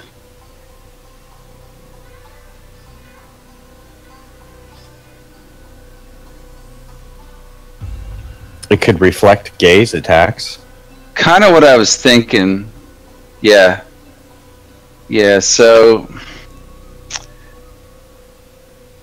yeah, why don't we just say like it's not once per day like a charge thing. It reflects any type of like ray type death ray spells back at the caster as long as you are able to block it. You know, so like the high level stuff, not you know, low level like cantrips and shit like that. They're not powerful enough to be reflected, so it'll just block them. Or why don't we make it like something like you can cast once a day that aura around yourself, and the shield will block that stuff. Like it'll reflect ray spells, like Death Ray and Disintegrate. But it'll last for an hour when you cast it. Jay, you need that shield because Mike likes disintegrating Dragonborns. I did do that once, yeah. That was an accident. I didn't realize that when I cast that spell. I didn't know. Well, that and the other hilarious part about that is the Dragonborn he disintegrated was called Malachi, so very similar name. Alright, I'm taking the shield. That's mine. I don't want to die.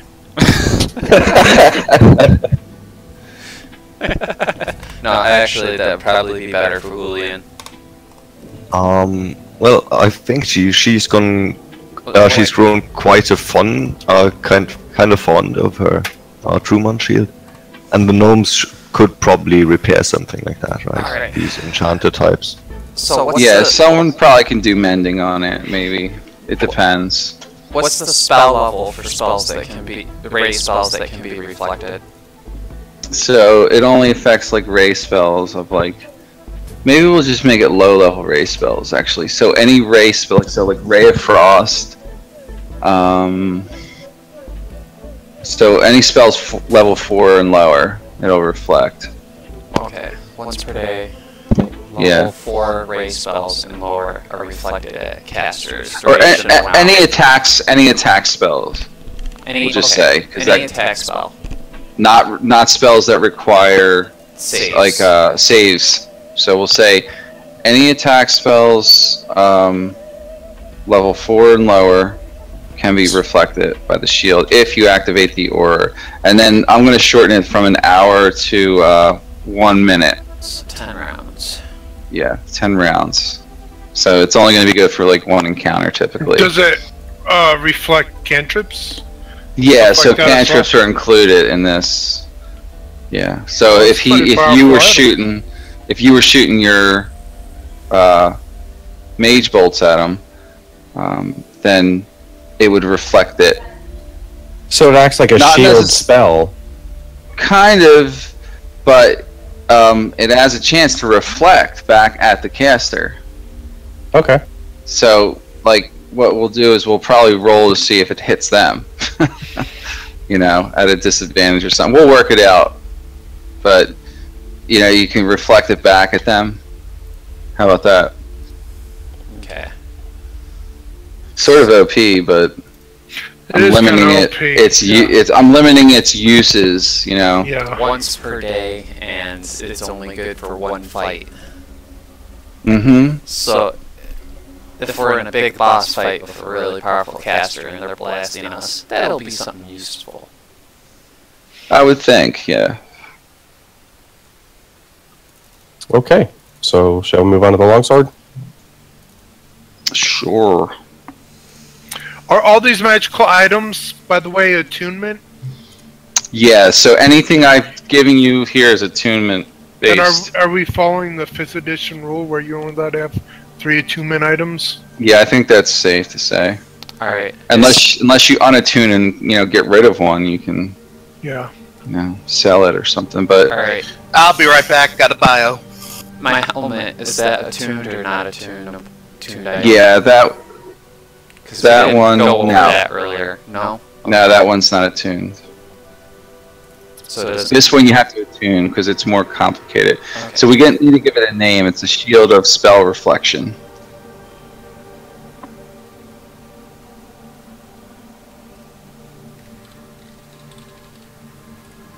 So what kinds of items need to go through attunement? Is it just... It's sort of listed in the book, but like typically, like your +1, +2 stuff doesn't need to be attuned. The magic's just there.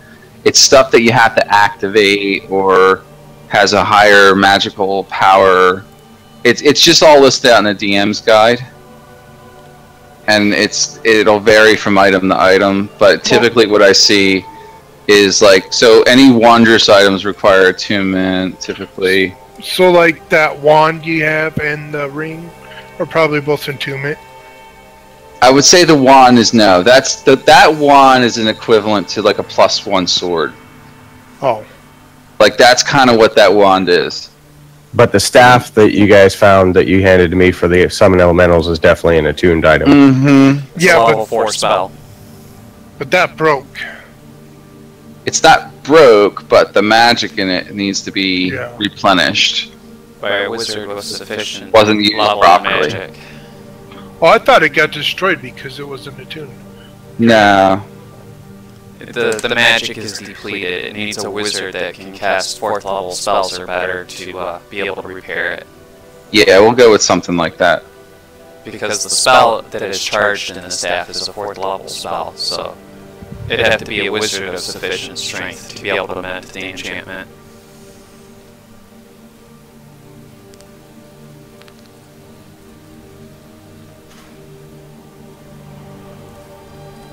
So for the sword, it's a sword that's very light in your hands. It's actually not a sword. It's not a long sword. It's more like a rapier. It's a gentleman's sword. But there's sort of like crescent-looking wings on it, like this. I'll send you a picture. This thing looks like. Okay.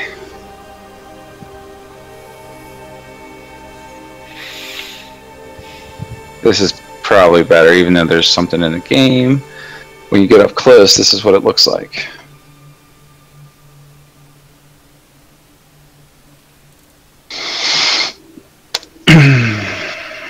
Oh, that's nice. Yeah, it's very elven looking. And then the woman that's there with you guys, the elf woman. Mm-hmm. I forget her name already. Hylantha says, "That is the blade of the Selûnite. Its magic only obeys those of good-natured, good-hearted people."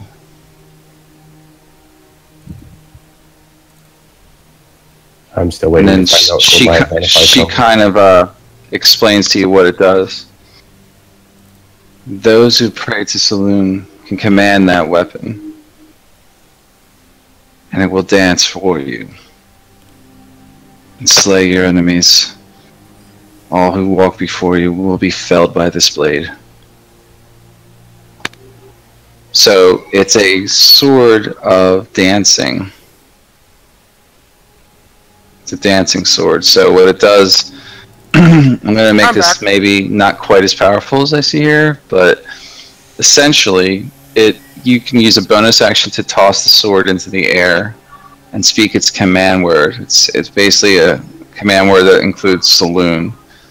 When you do this, the sword begins to hover and flies up to 30 feet and attacks one creature of your choice within 5 feet of it, like normal melee range. Sword uses your attack roll and ability score modifier to damage rolls, so whatever you use.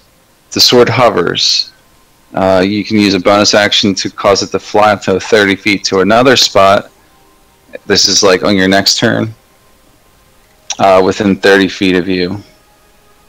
As part of the same bonus action, you can cause the sword to attack one creature within 5 feet of it.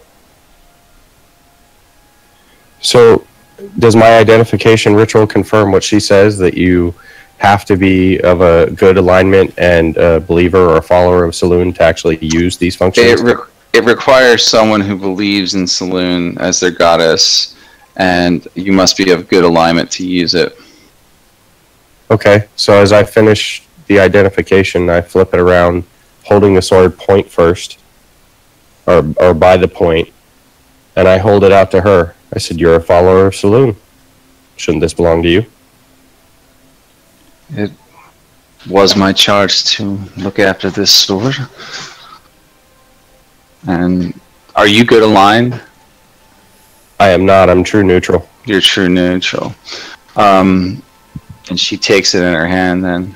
As she reaches for it, I pull it up just a little bit so it's just right out of her grasp. I say, "Unless you think this is some kind of trick, and I'm just going to stab you with it." She kind of gives you a cross look, like, why would you do that? And I just hold the sword out again for her to take it. She takes the sword, yeah, so she kind of grasps it in her hands and she puts it into her belt loop there.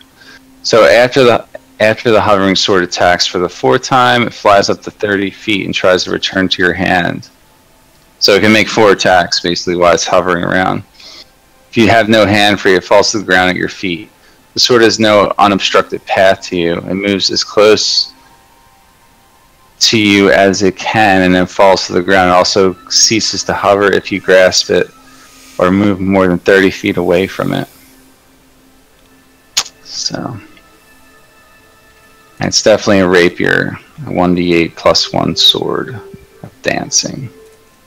Okay. Well, no, I let her take it, and if she says nothing, then I just say, "You're welcome," and I walk out of the room. Okay.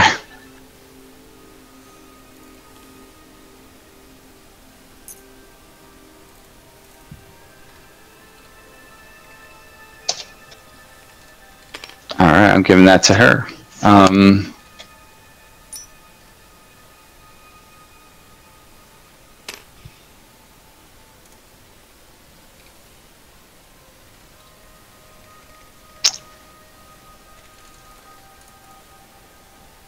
Alright, so what else is there to identify? Just the crossbow and the hammer, but I don't think anybody uses those things much, and I figured we could just ID those later. It's up to you guys. Yeah, sounds good. Malik, did you take the potion? No, you can get another one. That saved your life at that point, so I was able to hold out for nice to have. Florence. Well, slinging Yeah, the and shield she took across my back. the decanter for herself. And the gems, don't forget. Party looted. Right. Mm-hmm. Yep. Those are the shinies. Finch would like them. You got some extra potion bottles here that are useful for creating your own potions if you need to. And there is food in here too. Some of this contains food. So yeah, We can definitely give those supplies out to the prisoners. Kylantha says to you, follow me this way.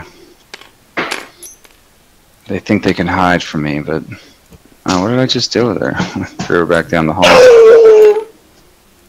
He just jumps over the wall. Yeah. They think that I don't know my own sanctuary. They're fools.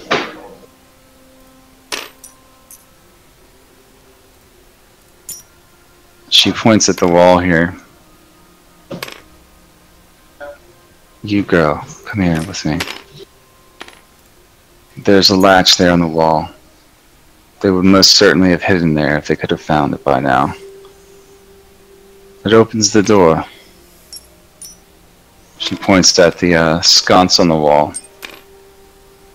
All you need to do is switch that down, pull it down, and it should open. Alright, yeah. Without further ado, Julian just shrugs and pulls the sconce. Okay.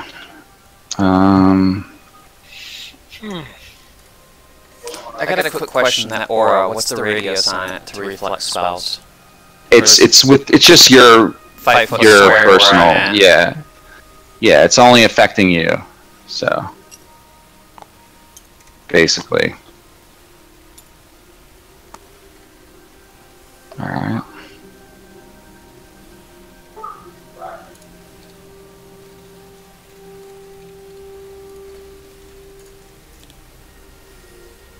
Okay, so suddenly you see the bricks kind of slide out of place and move out of the way.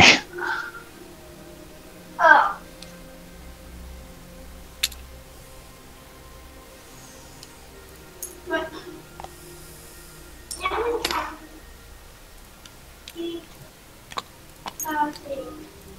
Hold on, watch out. Oh, no.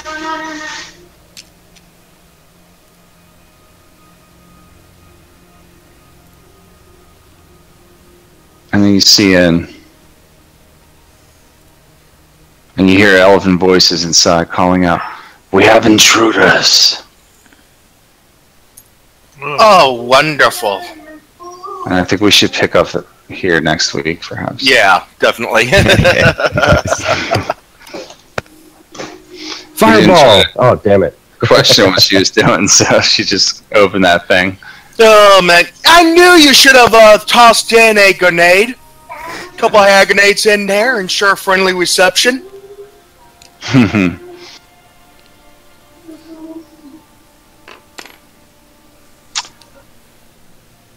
So, that was a long night of fighting, basically. It was a big room.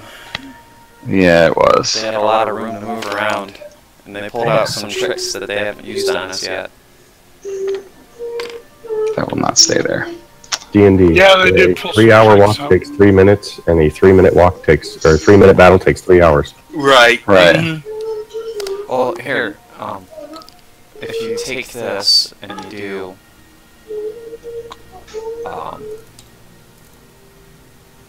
what is it? Oh, not that one. There.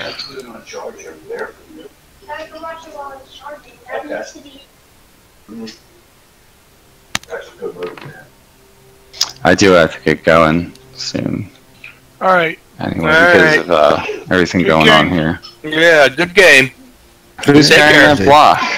Sorry, I was trying to lay it down so now I let's- set it on there. Let's just leave. No, it wouldn't stay, so just we'll like put it back here. I wanted to have at least one secret door in this place.